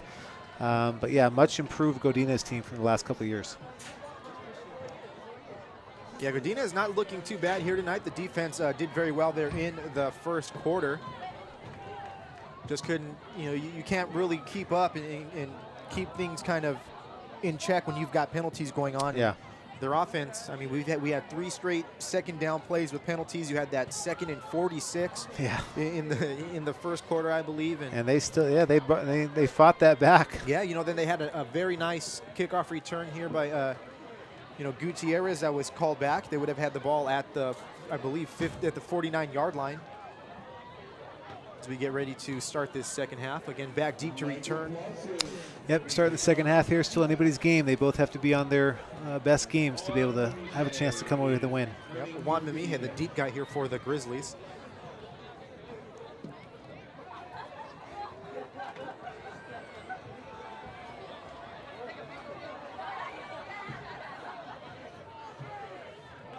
Check in on some scores here. We've got Rancho Alamitos playing tonight. Yeah, we got Rancho playing tonight, and I believe that, yeah, that's the only other team playing. Only other of our district schools, yeah. Santiago, of course, playing tomorrow. And as I'm sure you mentioned, we will feature both of those teams next week. Yes, sir. Rancho and Santiago. Very rare for all 7 of our teams to have home games, but now with Los Amigos having a stadium, they were able to play on campus. That kick, not deep, fielded there by number 44. La Quinta got it. And actually, fumble on the play. La Quinta's going to get the ball. So you got to be happy with that start. Yeah, that's kind of a tough one sometimes. A lot of times players get confused about the rules on that, about, you know, you do a little pooch kick to someone who never gets the ball. They're not sure what to do. Some of them think it's a fair catch or something else. And that's exactly what happened there, is a bunch of Godinez players just kind of stared at that ball, and La Quinta was able to pounce on it. And, you know, that's one thing, kickoff return was never my forte in Pop Warner. I'll tell you this. I remember the game there at Garden Grove Park. I believe we were playing Brea, and they kicked the ball to me on an onside 3 straight times before my coach finally took me off the front line. Aztecs with a nice pitch there to the right side. That's Palacios on the carry, but we've got a flag on the play. Yeah, I hope this gets cleaned up, because yeah, we don't want to see another half filled with flags here. Yep. It's going to be holding on the Quinta. Mentioned last night a lot of flags on both teams also in that Pacifica Garden Grove game. Yeah, part of that is, early season teams are still, getting used to playing. They really don't get a ton of time in the preseason, in the early August time to get ready. So they're going to be a little sloppy. Refs are a little, they've taken a break over summer too, and so everyone's just kind of feeling things out. And that leads for some interesting early week games. Mentioned it earlier, the referees taking a lot of time to confer on the field. We had even the chain gang with a few growing pains out there. Yeah. They have me confused a few times. But like I said, we're all getting in the midst of things. And I told everyone it's like about an 8-week warm-up period for me up here. Weeks 9 and 10, we're That'll rocking be good. and rolling. Yeah, perfect. Stay tuned. Clark keeping that ball himself, goes around the right side, gets back to about the original line of scrimmage.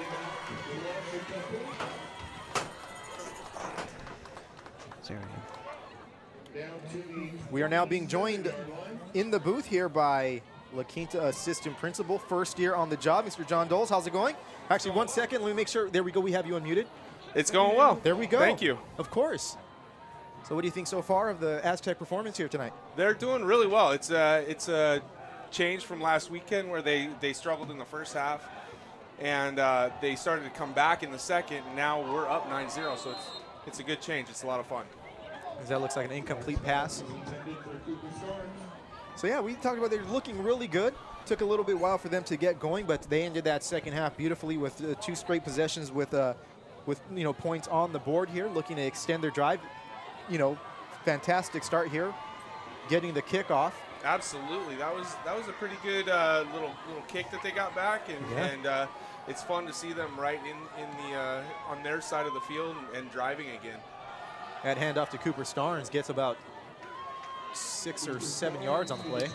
Yeah, we had that's the second, not onside, but the second time that a kick was recovered in our last 2 broadcasts here. Yep. Pacifica opened the game with that last night. Kicked it right off the front line defender and got the opening possession. The camera guy couldn't even catch it. Went right past it. Oh, wow. I'm not going to say who the camera guy was.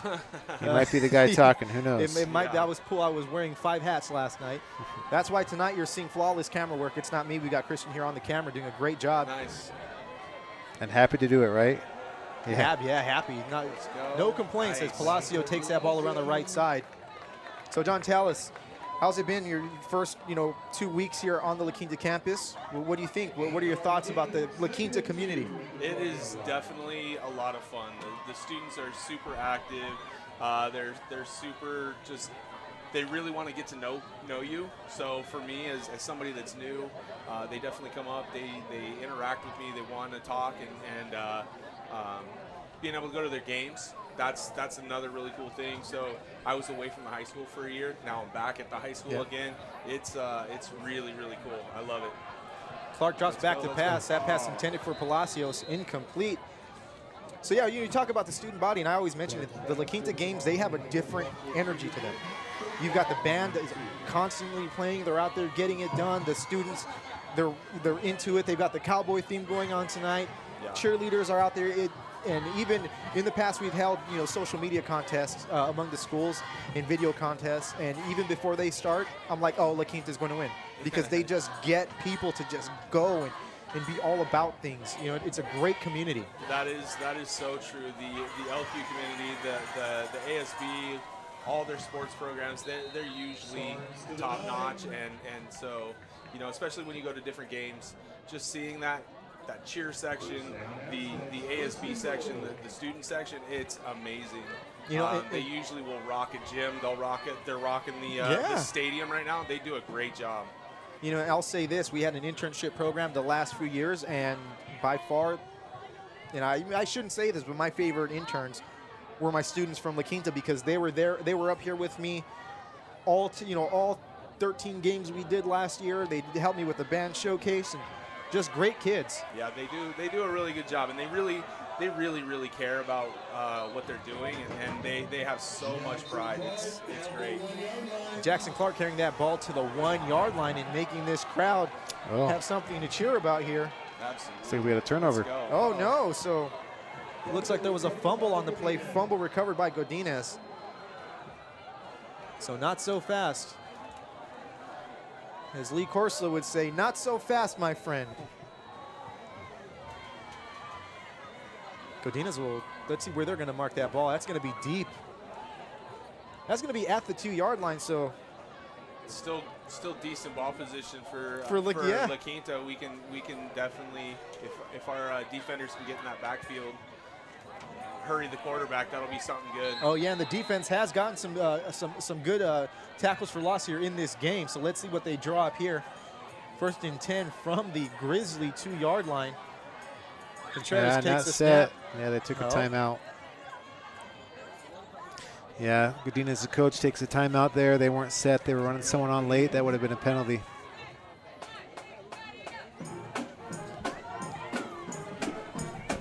So as we hear the band here in the background. Yeah, La Quinta can always be counted on. They played some Offspring earlier. Oh yeah. The Pacifica alumni is there. Oh yeah, that's right. Yeah, we mentioned we dropped that in the game last night. Dexter Holland and then something Kriesel. I don't know. I don't know the guy. Doing your alumni section. Doing the alumni section, yeah. Well, La Quinta's got some great alumni. I'm sure you had good sections tonight. The YouTuber. For June Kim or June Young or something like that. June something. 2.2 million followers. Oh wow. On YouTube. He's also a K-pop star. And of course, all the baseball All players. the baseball guys, yeah. The Ians, Ian Stewart, Ian Kennedy, Bobby Crosby, Gerald Laird, Brandon. Okay, so I didn't want to have to say this, but I worked at Patton many years ago. I was looking through a yearbook. In the same classroom, Bobby Crosby, Amanda Freed. Oh, wow. You're not going to find a better 1-2 punch on the diamond than those two in the same classroom. Oh man, almost broke it. Grizzlies get out of territorial trouble there. I was at La Quinta on Tuesday this week, I think, and I had the pleasure that Coach Demarest, their baseball coach, was there. I talked to him for a bit, and he's still a Aztec through and through, going there, supporting the current programs that they have. But yeah, he had certainly quite the dynasty there with baseball. He was in watching volleyball. He was, yep. Of course, those La Quinta teams attracting the district's best players back in the 90s. So I mentioned Bobby Crosby went to Patton. As Ramirez takes that ball around the left side and picks up the 1st down. Except looks like there's a flag on the play. And a flag on the play. More laundry. We're going to have a timeout on the field here. Referee timeout, I believe. So I mentioned, Bobby Crosby earlier went to Patton. Brandon Laird, 7th grader when I was an 8th grader at Alamitos. I know Gerald Laird was a football star, kind of, not really, freshman year at Rancho. Gerald was the younger one, right? Gerald was the older one. The older one, Yeah, okay. so I don't want to say that they should have gone to different schools. Yeah. That was years ago, right? The statute of limitations has expired on that, right? So Yes, you can say it. we can say it. But, that's just what happens, right? It just speaks to Coach Demarest and just what he was able to build at La Quinta. Yeah, and you do. There's a level of attraction there where, you get a name for yourself and people want to come play for you. You had that with La Quinta baseball. You had that with Pacifica softball. It's something that they have. You had that with Rancho football in the mid 90s. It's just Grow volleyball as well. Yeah, there you go. And of course, these days, you're not surprised if you see one name at another school 3 times in 3 years. It's pretty wide open nowadays. Some of them 3 times in 1 year. Yeah. Yeah. I mean, Jake Garcia, he went everywhere. Of course, his mom and dad, quote unquote, separating so he could play in Georgia before they found out that wasn't on the up and up. And then, of course, he goes to 2 different colleges. Like we had another 2 penalties here, one against Godinez, one against La Quinta. They're marking them both off. And, of course, the one against La Quinta is the one that hurts the most, right? Gives Godinez a 1st down, yeah. So, John, your first year as an assistant principal. Yep. Just What are you looking forward to most being in this role? The reality is just getting back out there with the students at the high school level. So just being able to interact with the high school kids, I really missed it. I was down at the middle school last year. It was fun, but my home is definitely at the high school. I love the activities. I love the sports. I just love how big the campus is. So it's a small city, and so just being in the mix of that is just something that I truly enjoy. And I love working with the big kids and just trying to help them get through the 4 years of high school. Yeah, that 7-8 can be kind of those years, right, where the kids really don't want to interact with anyone. They're going through that awkward phase.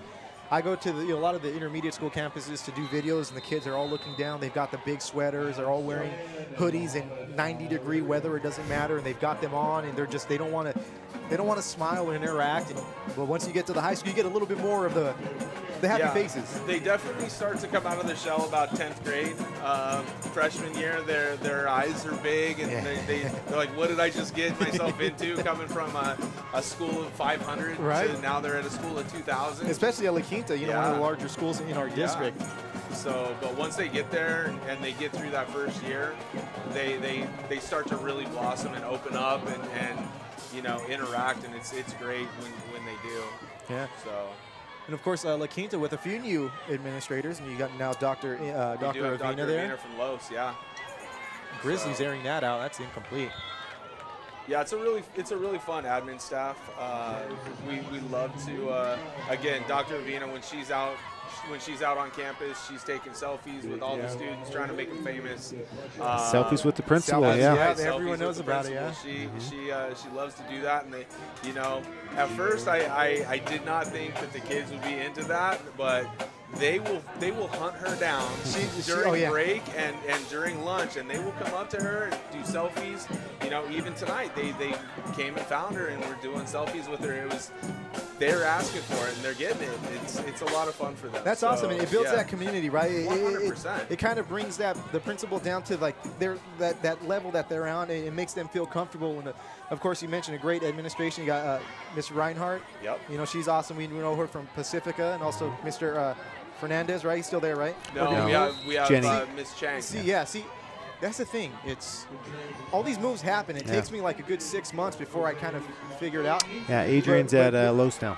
Yep. Yeah, that's right. But that's right. I was there the first day of school. I couldn't remember that. No, Miss Chang is awesome too. We dealt with her last year. I believe it was for the valedictorian filming. Mm-hmm. So yeah, it's good to get out there and see the admin, and you see them all in new places and new faces, and it's cool just to see everyone kind of settle in and fit in. And yeah, Dr. Avina being here is really good for I think for the campus. I think so. She's doing a really good job with the kids.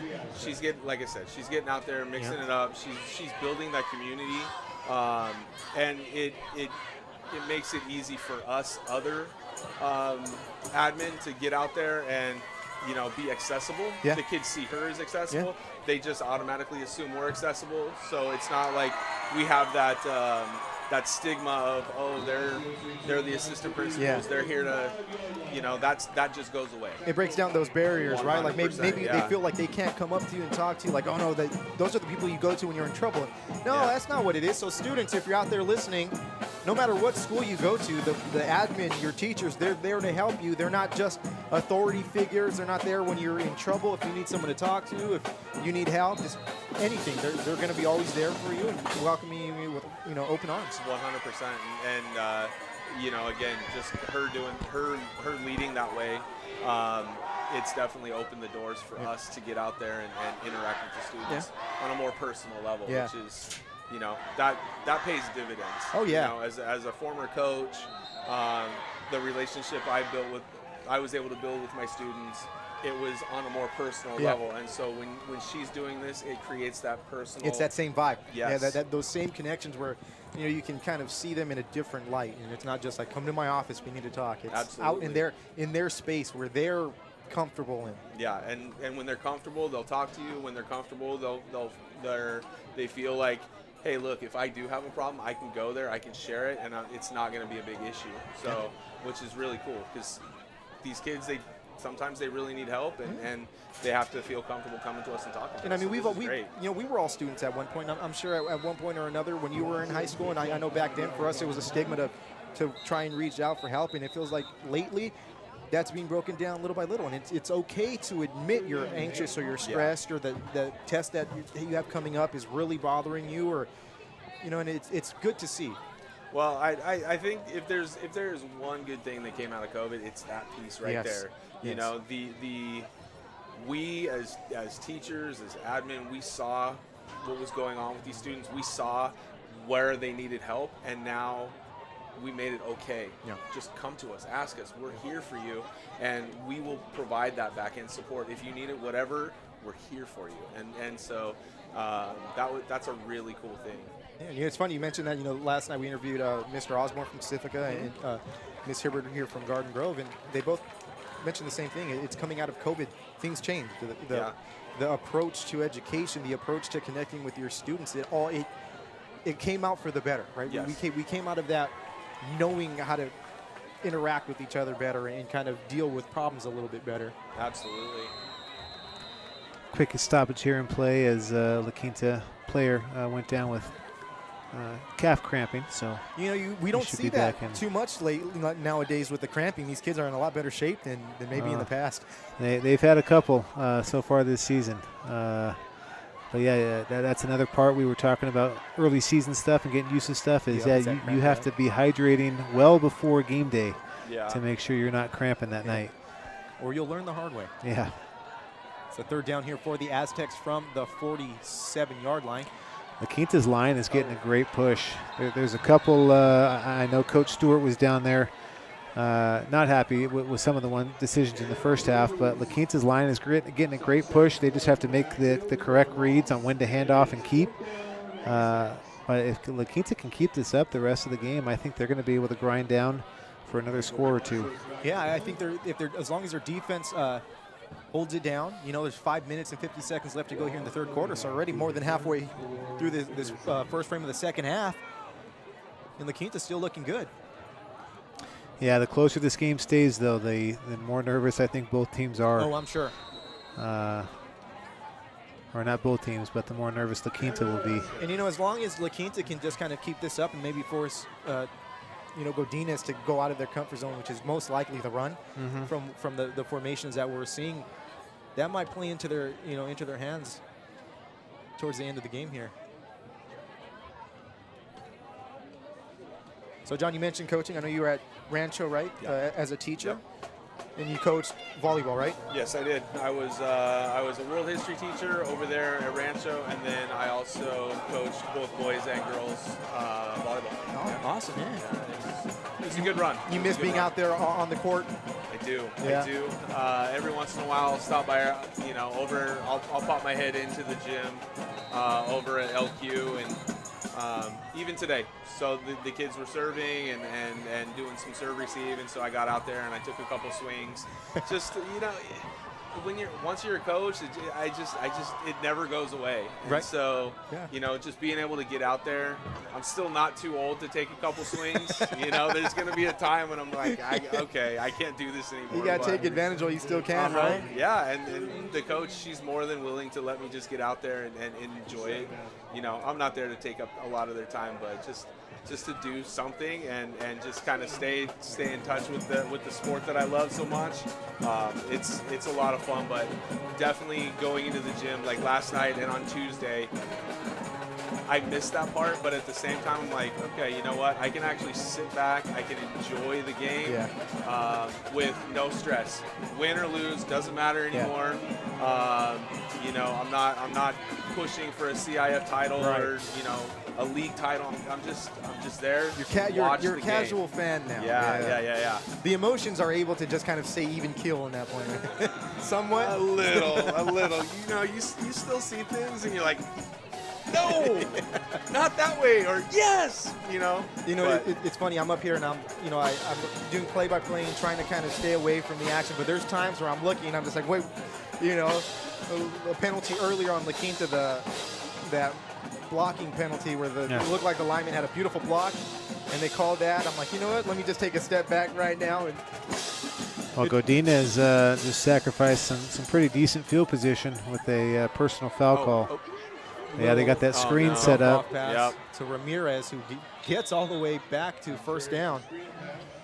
Yeah, you had mentioned, David, earlier that La Quinta was getting some good penetration in the backfield, some good tackle for losses, and that's the #1 answer for that is you throw a screen in there, use their aggression against them. Yeah, that was a good play right there. Yep. Goes for about 15 yards. It's going to be a first down for Godinez. Yeah, they got that penalty yardage back on the first play. Let's just hope they can hold them here and you know, keep some good field position, get them in the punt. There we go. Yep, that's a nice stop there. Maybe a gain of 1 yard on the play for the Grizzlies. It's going to bring up second down here. Yeah, it's all about making those adjustments, right? Let's see if Godinez is going to test them one more time for that screen. If now La Quinta is going to be expecting it. I definitely haven't seen any big air throws from Godinez. They're pretty out in the wings. They'll throw out there and then they just kind of a lot of short yardage kind of deals. Short yardage stuff, little dumps. I think with both teams, that's kind of the expectation is you know, you run it and then you pass a little bit. As here we go, we've got a pretty decent pass there. It's going to be incomplete. That pass intended for number 44, Andres Jasso. Yeah, and these are the situations that Godinez wants to avoid where, you know, now it's 3rd and 9 and it's an obvious passing situation. That lets La Quinta defensive line and their linebackers kind of unleash a little bit. They know that they're going to be seeing a pass rush here. And again, taking them most likely out of their bread and butter. You know, a lot of these teams that, you know, run from under center, they're running teams. They're not looking to air it out. Yeah, Godinez had some success earlier on with the option. I wonder if they go back to that here in the second half. They did. 3 wide receivers here for the Grizzlies as Contreras gets ready to take the snap.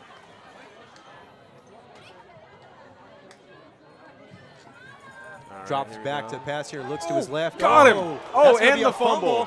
And a recovery. Still on his feet. I believe that's number 50. Can't tell right now. 56. Number 56. Oh, Brandon, 56. Brandon, no. I'm looking at the wrong. 56. Ricardo Valenzuela. Yeah, it came off the blind side there. Quarterback never saw him. But that's, again, when you get stuck in those 3rd and long situations, you only have a couple seconds there before you got to make your decision. And of course, being under center, he's not as far back as he would be if they were in the shotgun. So definitely couldn't see it or feel that pressure coming. And La Quinta's back in business with the ball at the Grizzly 17-yard line. They got some great field position here. Let's see if they can punch it in. You know, mentioned earlier, they have a field goal kicker too, so it's one of those deals where you hope to come out with some points either way here. And let's just go for the touchdown. Cooper Starnes right up the middle there. Still up. There we go. It's going to be a first down. Yeah, we had a made field goal tonight, which, you know, you get South County, and that happens a little bit more frequently. Yeah. You know, here in our neck of the woods, the Garden Grove League, we don't see a lot of made field goals. I think in the 15 games or so we've broadcast, we've maybe had 5. Yeah. And that's just me throwing 2 on top of the 3 that I know we've seen.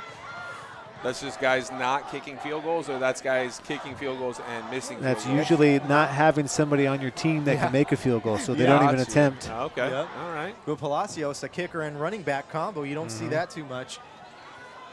You know, Godinez's kicker was pretty good. I was talking to their AD before the game and said that he's a soccer player for them. Obviously, Godinez has a tremendous, unbelievable boys soccer program, one of the best in Southern California. And so they don't have a lot of shortages of talented kickers on their campus. It's just a matter of getting them out to the football team. Yeah. It's like, hey, just come over to this field. And, you know, now that with the turf, you're probably going to have everyone on the same field. Yeah. So you're going to be able to steal those guys. Yeah.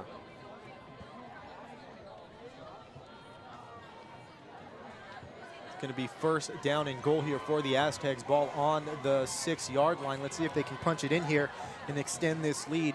9-0 here. Pitch out to Cooper Starnes. It looks like that's going to be a touchdown. Short, Let's I think. see. Short. Oh, he calls And it his they're end. going to call it for a touchdown. Nice. There we go. The Aztecs now extending this lead here. 15 to nothing. So There that, we go. that extra cushion, Yeah. right? They're now feeling a lot more comfortable.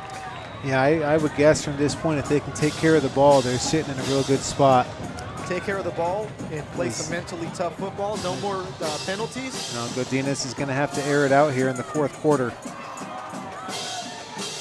Let's see what Stewart decides to do here, whether he's going to kick the field goal or if he's going to try and get that punch point in for the back, two. right?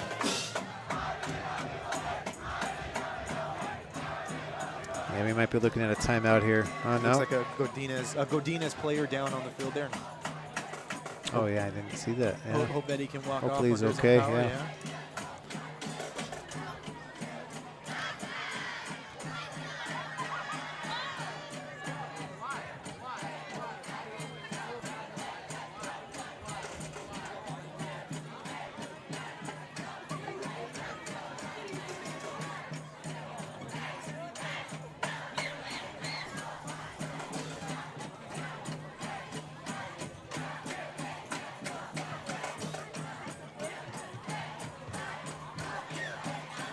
Yeah, hopefully that's what we're dealing with there is another cramp. That's what it looks like. And maybe looks another. like they're trying to work out that muscle there.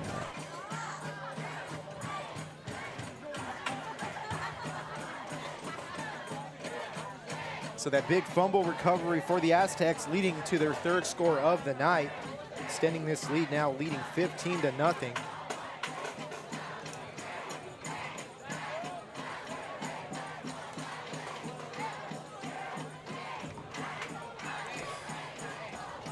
Again, yeah, Quinta is going to be aggressive here, try to make it a 3-score game.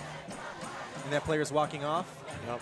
Looks like under his own power with a little bit of assistance, but putting some pressure on that leg there. Yeah, I think that's a cramp. I think he'll be back in the fourth quarter. So here we go. As the Aztecs line up for this extra point attempt, let's see what they decide to do. Palacios is in there, by the way, but they will be going for 2. Yeah, completely spread here. Yep, trips left. Option. Option play. Oh, no, that ball's no. on the ground. He's gonna on be his in. feet. It's Yep. going to be good. Wow. Beautiful. Wow. Avoided a little bit of disaster there. Yeah, a broken play turned into 2 points. That was a good play. You don't see a recovery like that many times. So Not really. Usually it bounces around, Yeah. kicked. Especially that close to the end zone. You've got all those bodies right there. Yeah, he just stuck with it, picked up the ball, and went. That was good for him. There we go. Now this lead, 17-0.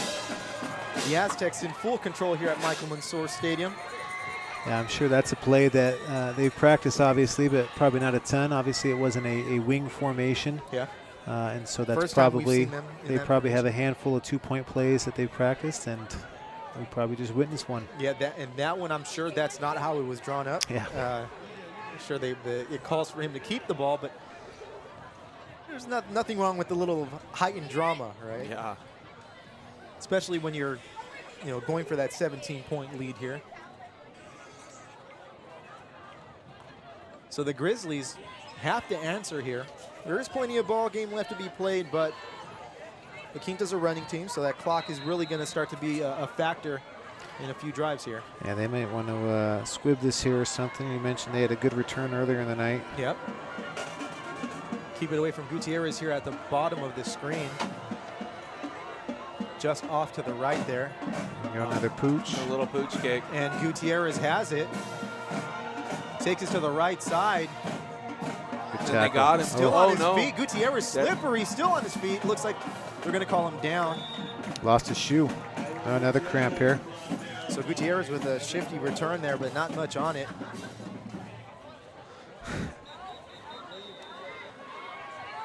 Yeah, we're getting hit with the cramp bug here. Yep. Yep. It's about the time, right? Second half. Yeah.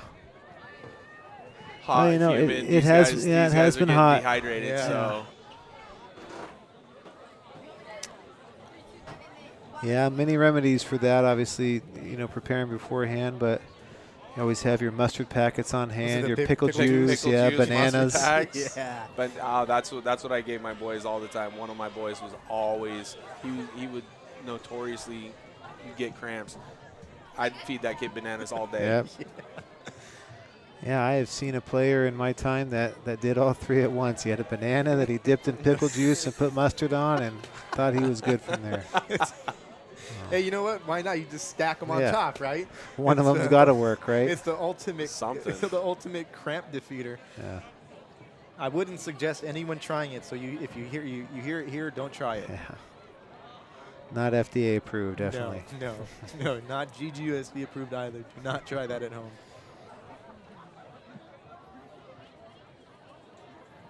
Yeah, just the way he went down, he lifted his leg up. You could just Yeah, hopefully that's what we're dealing with. Obviously, Yeah. we don't know for sure, but we hopefully that's all it is. speculate up here. And we don't diagnose.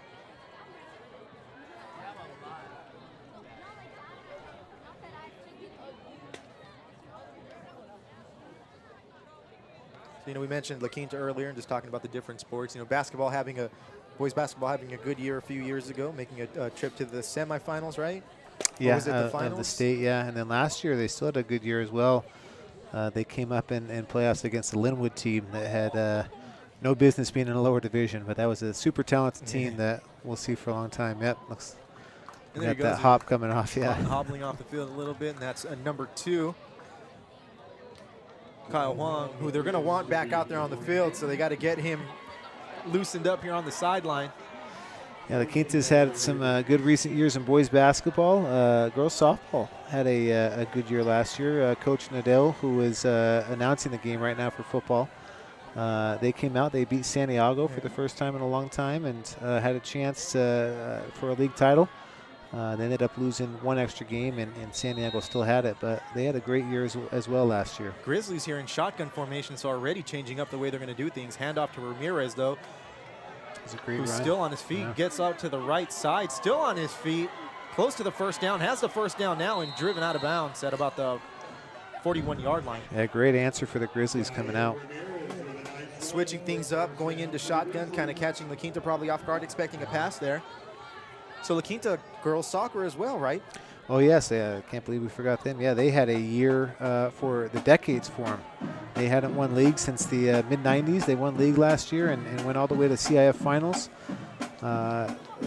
Tremendously awful night in terms of the weather Oh, yeah. for that game, and that weather absolutely contributed to the score of the game, but came up a little bit short against Magnolia. That was Magnolia's first ever CIF title. But, yeah, tremendous season for La Quinta girls soccer and Coach Brian Alcaraz there. We've got a Grizzly on the field right now. Two Grizzlies. Two of them. One's up, walking off on his own there. Maybe you get a little shaken up. Looks like maybe they bumped Yeah, into each other. they might have hit each other, yeah. Yeah, this is a little more concerning here than what we've just seen.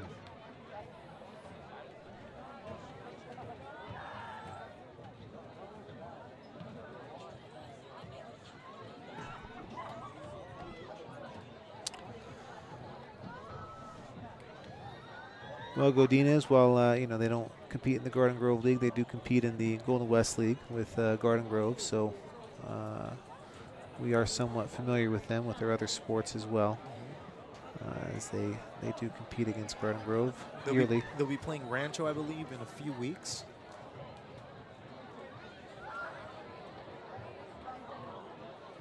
Of course, with the new leagues next year, we might be seeing a lot more of Godinez. And we'll never Looking know. forward to seeing how that all plays out. Interesting, right? Yeah, that is interesting how they're kind of deciding how to mix up the leagues a little bit and rank them.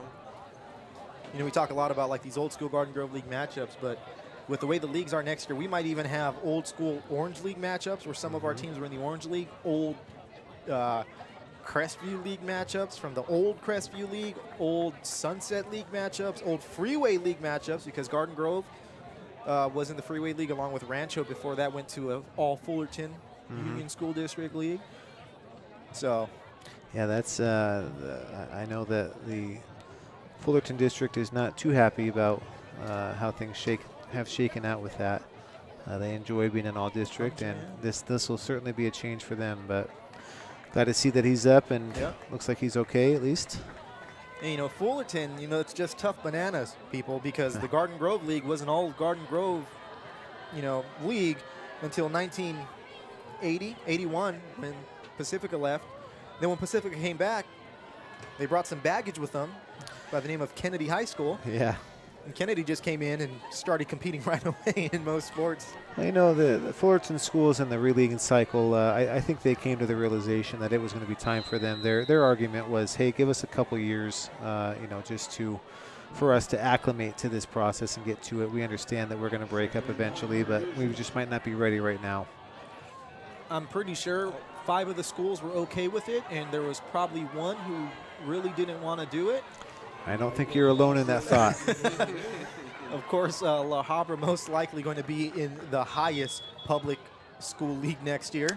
Well, you know, it really is. It's interesting when you go through the re-leaguing process, where obviously La Habra is very good in football, and they've been good in some other sports too, but they don't run that league in a lot of the other sports. That league really does have a lot of parity with the Fullerton schools. Yep, you see Troy good in some sports, right? Troy good in girls basketball. Sonora's good in some. You know, the school that always surprises me that I forget that they are good in so many sports is Sunny Hills. Sunny Hills is very good in a lot of sports. Yeah, their football team had a nice little resurgence there. Even winning, they have a little, you know, a Fullerton City Championship. Yeah. You know, and I live in Fullerton. And I go to the Target that's in the Sunny Hills area, and you have people, you know, they have shirts that say City Champions. And you know, once we get to this free league, and that would be nice if we could figure that out. I wonder who is going to be in charge of figuring out if we can do that. But it's going to be 3rd and 10 here for the Grizzlies. Ball on the 41-yard line.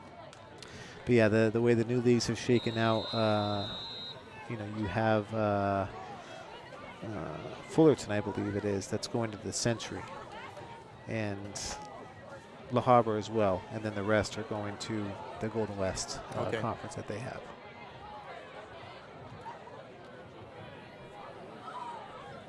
So you say La Habra and who else? Yeah, you know, I'm going to look that up. Where's Fullerton going to be? Fullerton, I believe. Let me look it up. Oh, that pass incomplete there. It's going to bring a 4th down there for the Grizzlies. While I'm looking that up, I just got a quick update here that Rancho is up at the start of the 4th quarter, 14-7 over La Sierra. Close game. So Coach Enright has done his job again. He has sandbagged and is up and ahead. But we were over there on Monday, right? Tuesday? Yeah. Monday. Looking forward, though, if Rancho can hold on to that and get a win tonight, that'll be good. Yep. I know last year. They over at Bolsa tonight? Over at Bolsa tonight, yeah. Okay, got you. Yeah, last year all of our teams had some nice non-league records. This year off to a little bit of a rough start. I know when we call games, we like to, you know, we like to have our district teams win. Last night, before the broadcast even started, we were winners. Oh, we got a penalty there.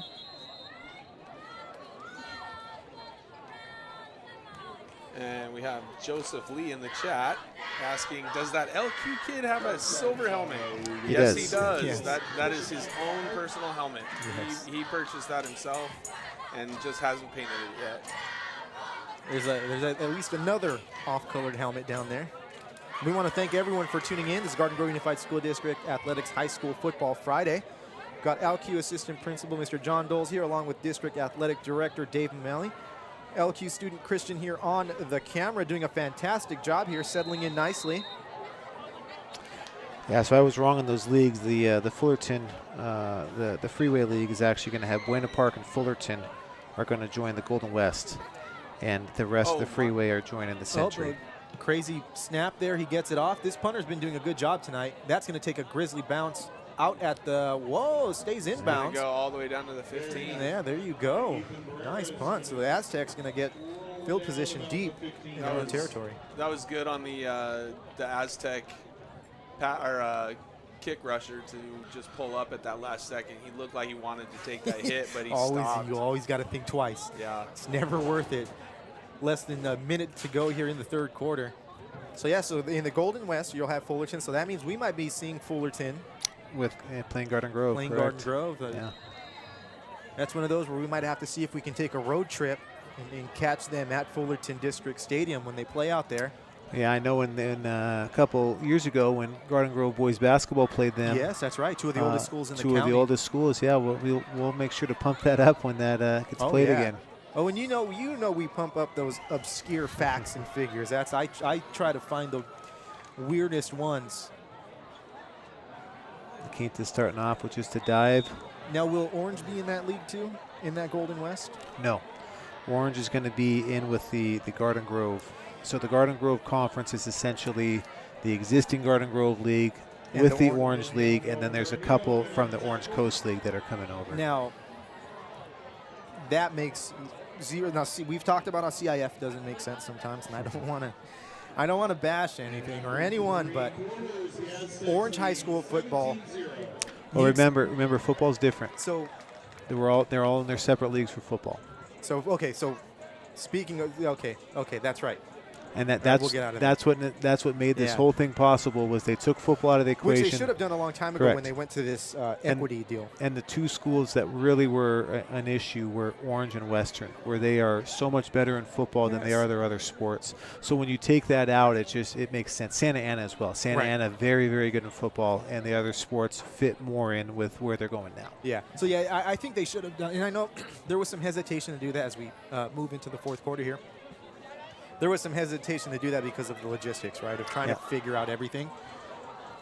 And football is going to be interesting because now no one's going to know leagues until well after the championship games because they have to calculate all of those ratings. And they're trying to have a target date of December, trying to have early December. And if they did that, that would be great. But it might be longer than that. But it's going to be a challenge because you don't know your league and you still have to make a non-league schedule. So I'll tell you, as somebody like me, who I'm in charge of making the stadium schedule here, the stadium schedule is not going to be ready as early as it normally is because we're going to be waiting on people to fill their non-league schedules because they don't know who they're playing in league yet. Yeah, you can't do two. I mean, unless you're playing out of county teams, you can't do those 2-year contracts, 3-year contracts. Mm-hmm. Now, John, we don't want to keep you up here. If you want to get back down to the sideline. All right, yeah, that'd be great. You're more than welcome to stay up here. If not, we thank you for joining us. Thank you for having me up here. It was a lot of fun hanging out with you guys and talking with you guys about the sports and everything. It's been a good time. Thank you for having me up. No, of course, and definitely if we have a broadcast again, feel free to come on up. And if not, we'll see you around campus over the next few weeks. And of course. Awesome. We thank you as the Aztecs have a big run here. That's Palacios all the way to the 50. Nice. Beautiful, yeah. So get down there so you can go celebrate this victory, John. All right. The way they're running. Thank you so much. I appreciate your time. Thank you. Bye.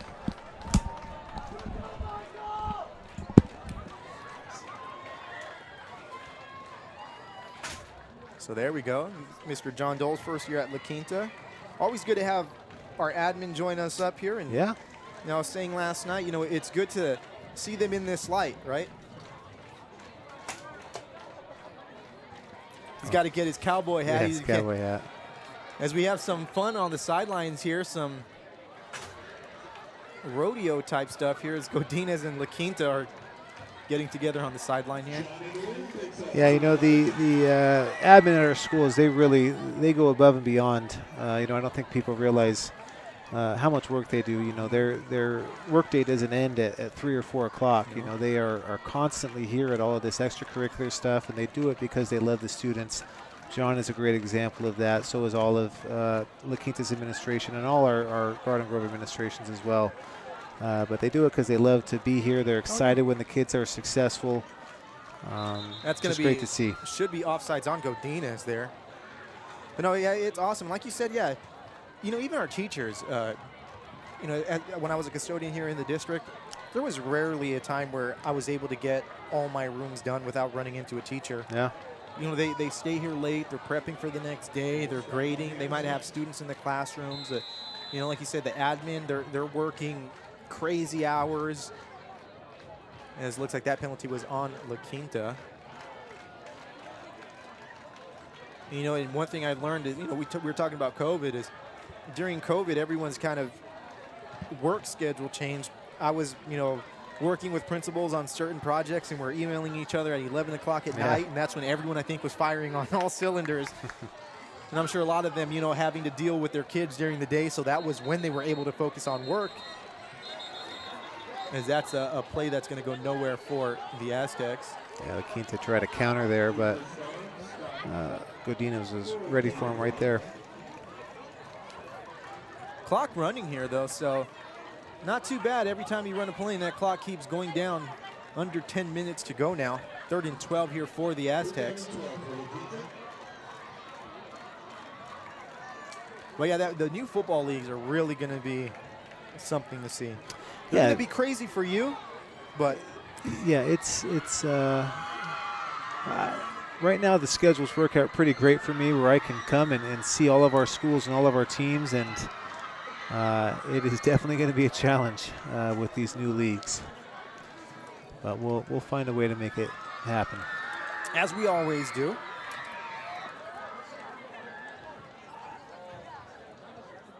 Looks like the Quinta's taking a timeout here. Use that as a plug opportunity. If you are not following GGUSD athletics, make sure to go follow there. You will be up to date on all athletics in our district.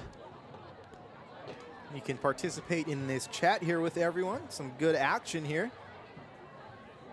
Thank you to the 56 people who are tuned in right now. It's some pretty good numbers.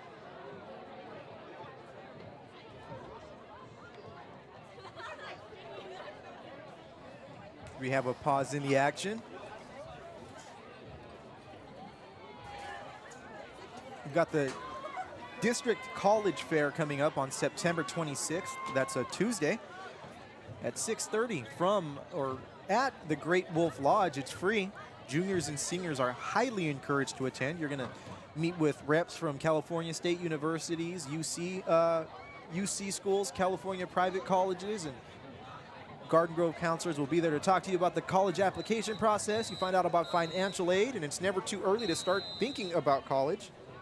Yeah, the water slide's free with that after the presentation. You know, I don't know if the park is free, but the fair is definitely free. And it's really a good time. There are really a bunch of great schools that are there, and they're handing out swag, and you get to talk to them and find out about the cultures at their school and just get a little feel for them. Great pop there from number 33, Godinez. Yeah, good hit and tackle.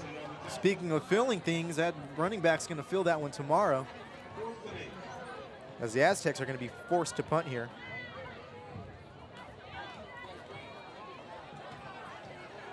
Clock running, 8 minutes and 49 seconds left to go here. 17-0. Godinez has no one back there to receive. Returner now getting onto the field. It's Juan Mamihe.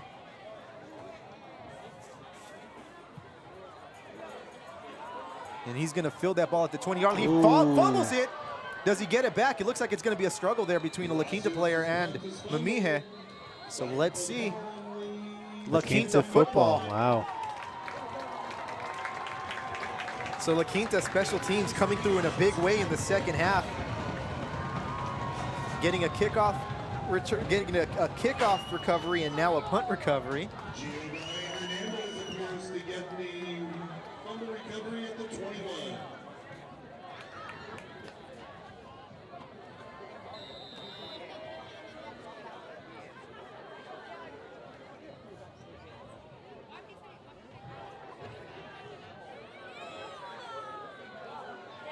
Here we go, first down La Quinta from the Grizzly 21-yard line. If they score here, you can safely say that they will be taking the victory here tonight. But they still have to get into the end zone, and 21 yards is a lot. Pitch out to Starnes. He takes it around the left side to the 10-yard line. Yeah, this is what I had talked about earlier, is that La Quinta's line is getting that great push, and they're to the point now where they're just kind of grinding them down. Yep.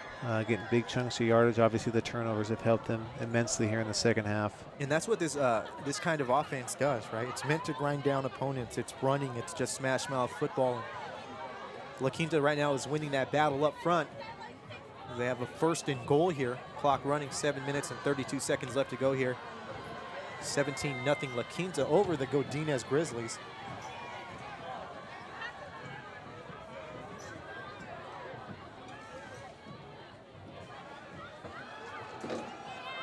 Clark keeping it himself there and gets nothing, maybe a loss of a yard or so. Jackson Clark loses a yard on the play.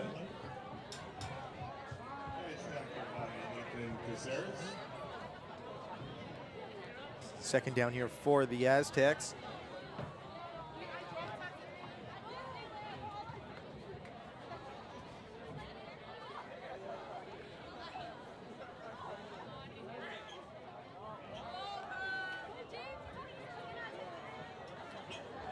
Clark takes the play in from the sideline. Again, Aztecs looking to extend this lead here, and if they're able to do so, then this game is pretty much going to be well in hand with the clock running. 6 minutes and 27 seconds left to go here in the game. Beautiful misdirection play. Cooper Starnes up the middle for a gain of about 5 yards. It's a good thing about this offense. There's so much movement. You got to account for everyone who can get the ball on that play, and Starnes able to sneak up the right side for a gain of 5. Yeah, like you said, misdirection there. You know, a little counter action with the guards pulling back. Looks like we have another La Quinta player down. Yep, referee timeout here. Looks like trainer David McNeil there. He's on the case. Shout out to our athletic trainers who you've seen a few times tonight. They get out there right away. They're not just spectating here. Yeah, now we have some great ones here in our district. David is one of them. He's been at La Quinta for a number of years, and they certainly love him. You know, the trainer is always that person on the team that, you know, they're the party animal, right? The kids love them. They're hanging around them, and they get to know the students, and the students have a lot of trust in the trainers, and they have to. Trainers are there to help them out, to help them with recovery, to get them through those injuries. Yeah, they have a great relationship with the students. I don't know about party animal, all of them. Some of them for sure, but not all of them. Cooper Starnes is getting up. Looks like he's walking off on his own. That's huge for La Quinta. He's been a key player here tonight. Hopefully he gets back out there and after a quick breather here.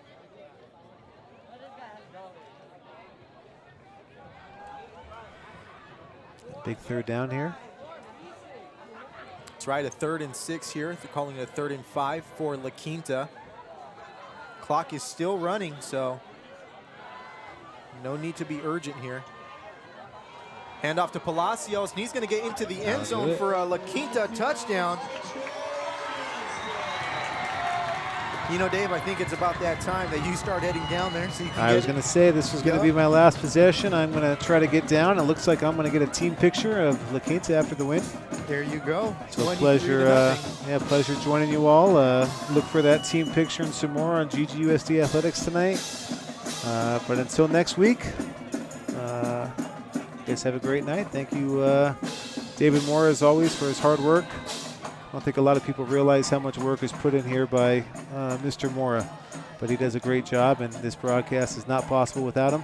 Much appreciated. So my partner in crime is about a 98% partner to my 2%, but I appreciate it. So thanks again. I'll see you guys next week. Of course, Dave. You know, District AD Dave Mameli on the call. Always awesome to have him join me up here.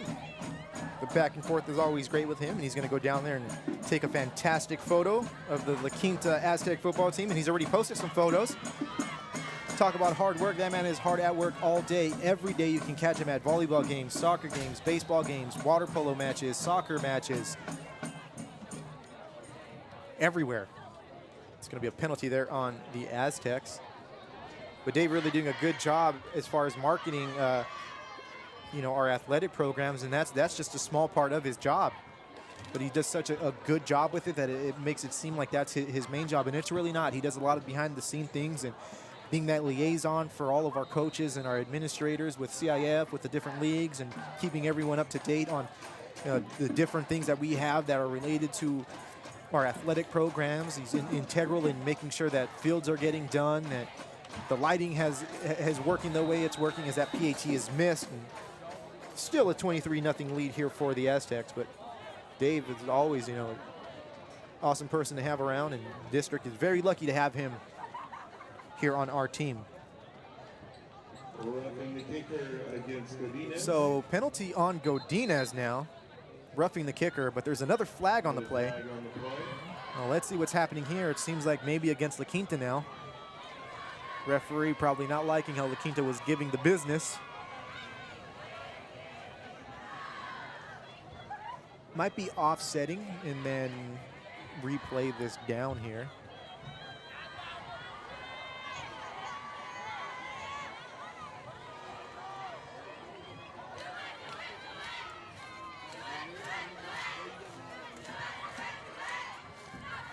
We got 5 minutes and 29 seconds left to go here. La Quinta leading 23-0. Godinez most likely going to pass, so the game's probably going to slow down just a little bit here, time-wise speaking.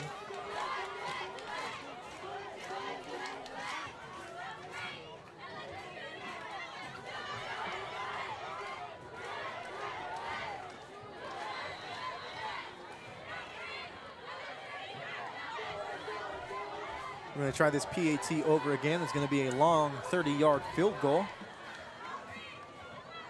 And it's going to be blocked by Godinez. La Quinta will now be kicking the ball off.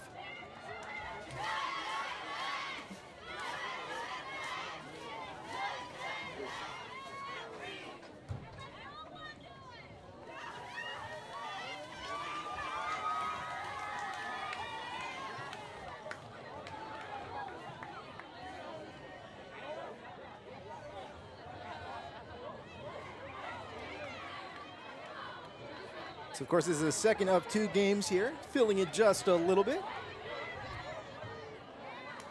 A lot of talking over the last 2 days.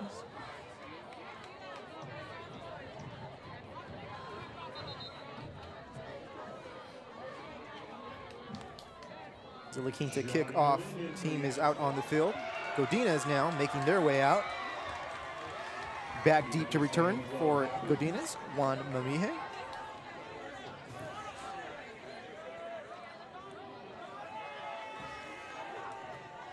So barring something crazy going on here, La Quinta will be moving to 1-1, getting their first victory on the season. Godinez falling to 1-1. A little squibber by La Quinta on the ground.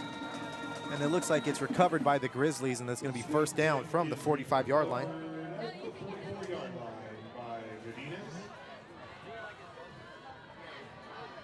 So let's see what Godinez does here with their 5 minutes and 29 seconds left to go here in the second half. Let's see if they try and air it out and try to get some quick points. I highly doubt that they're going to concede this victory and just run the ball and waste time.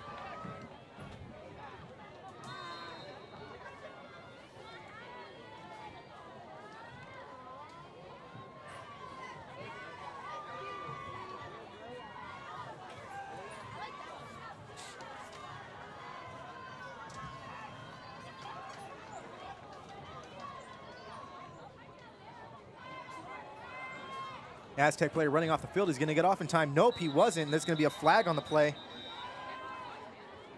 Really hustled by Alex in, but he didn't quite PA guy ribbing the Aztecs a little bit. It's going to be too many men on the field.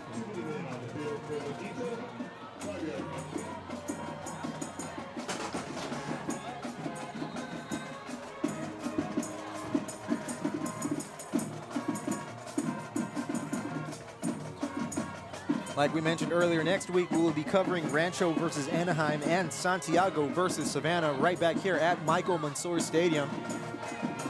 So stay tuned for that. Subscribe to get all of our updates and to be in the know of when we are going to be where we are going to be. Dave also posts a lot of videos and shorts and different things of that nature on our YouTube channel as well as our Instagram page. Contreras keeps the ball himself and is sacked in the backfield. Maybe gets a gain of, oh, no gain. It's a loss of 5 yards on the play.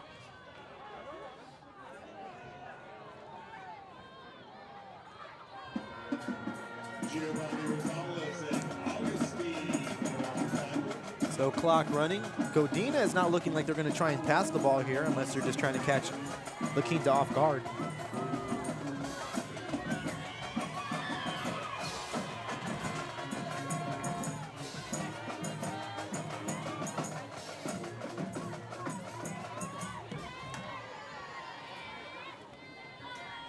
Second down for the Grizzlies.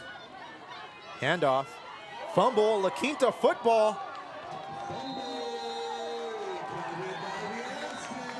So the Aztecs definitely going to be rolling to a victory here.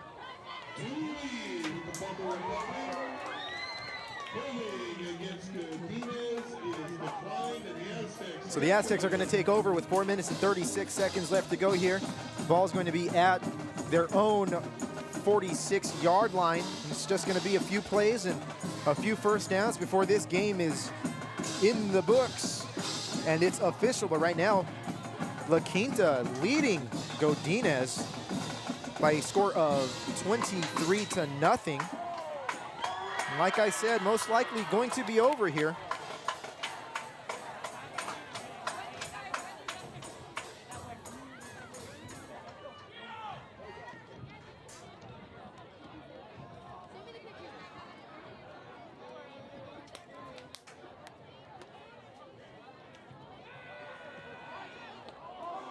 Oh, and that ball's going to go right back to Godinez, intercepted. What a turn of events here. Neither team wanting the ball here late in the fourth quarter. Godinez has the ball right back where they had it a bit earlier.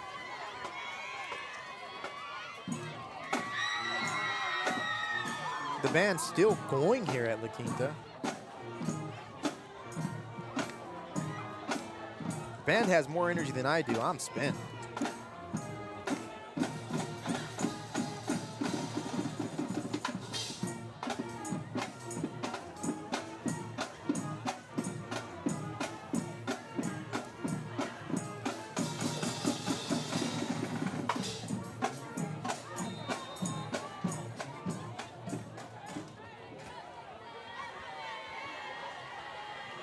Contreras takes the snap, rolls out the pass. Now they're passing, but he's going to be sacked in the backfield.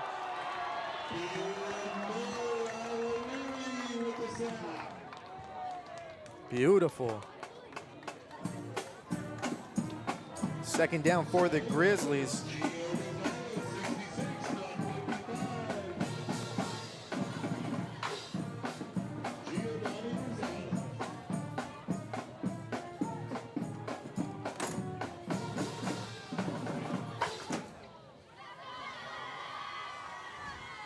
Clock running, 3 minutes and 50 seconds left to go here in the fourth quarter.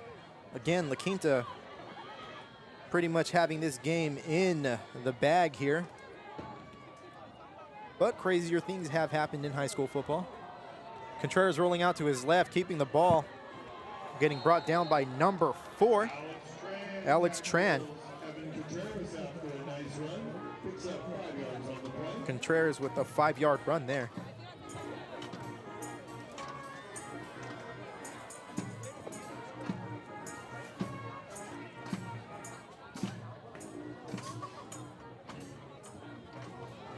Clock still running here.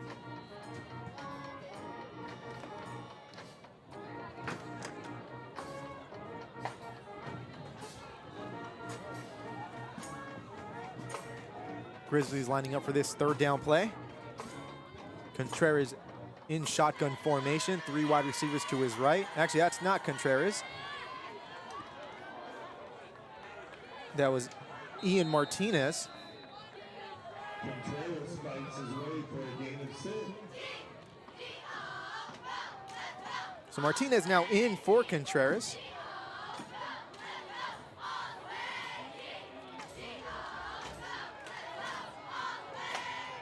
Brings up fourth down here for the Grizzlies.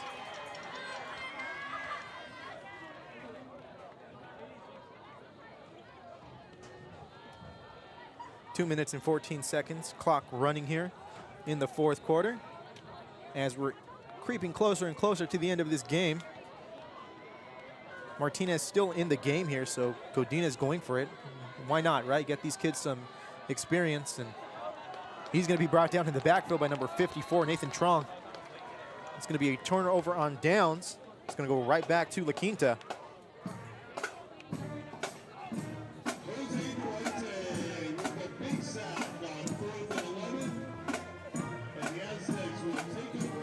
Well, that was Jose Duarte. Again, I want to thank everyone for tuning in to Garden Grove Unified School District Athletics High School Football Friday. It's been a fun 2 days from Michael Mansour Stadium, but I am ready for the weekend. I'm ready to sleep in tomorrow and ready to enjoy some time off. We have a quick update here from Bolsa Stadium. Rancho victorious over Riverside La Sierra 14-7. So the Vaqueros starting their season off 1-0. And again, we will see them next week, and they're hoping to go 2-0, I'm sure. I doubt Coach Enright wants to go 1-1. But a big matchup against Anaheim, old school matchup. As the Aztecs get ready to run this first down play. No doubt, just going to run the ball, maybe take a knee on it. As we're going to make this game over officially. And that's going to be a kneel down there by Jackson Clark as the clock starts winding down. But again, subscribe to our YouTube channel at GGUSD Athletics. Same channel on Facebook, or same screen name on Facebook and Instagram. Stay up to date on all of the Garden Grove Unified School District athletics happenings and ongoings and news.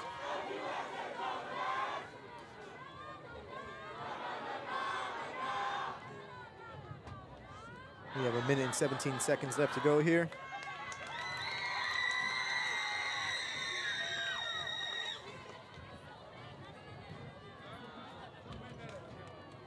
Of course, another knee. Shout out once again to the La Quinta Aztec administration team. Shout out to the student section. Shout out to Christian on camera, who did a great job. Filled in nicely here.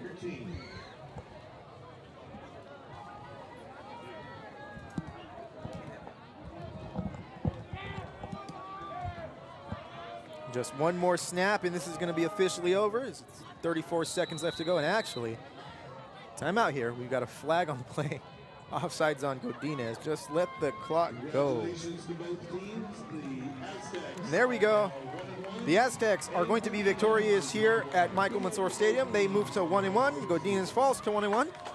Once again, we thank you for tuning in. Remember, there's no game like game day. And we will see you next week from Michael Mansour Stadium. Again, we thank you for tuning in. Good night, everyone, and goodbye. Joseph Lee, thank you. I appreciate you.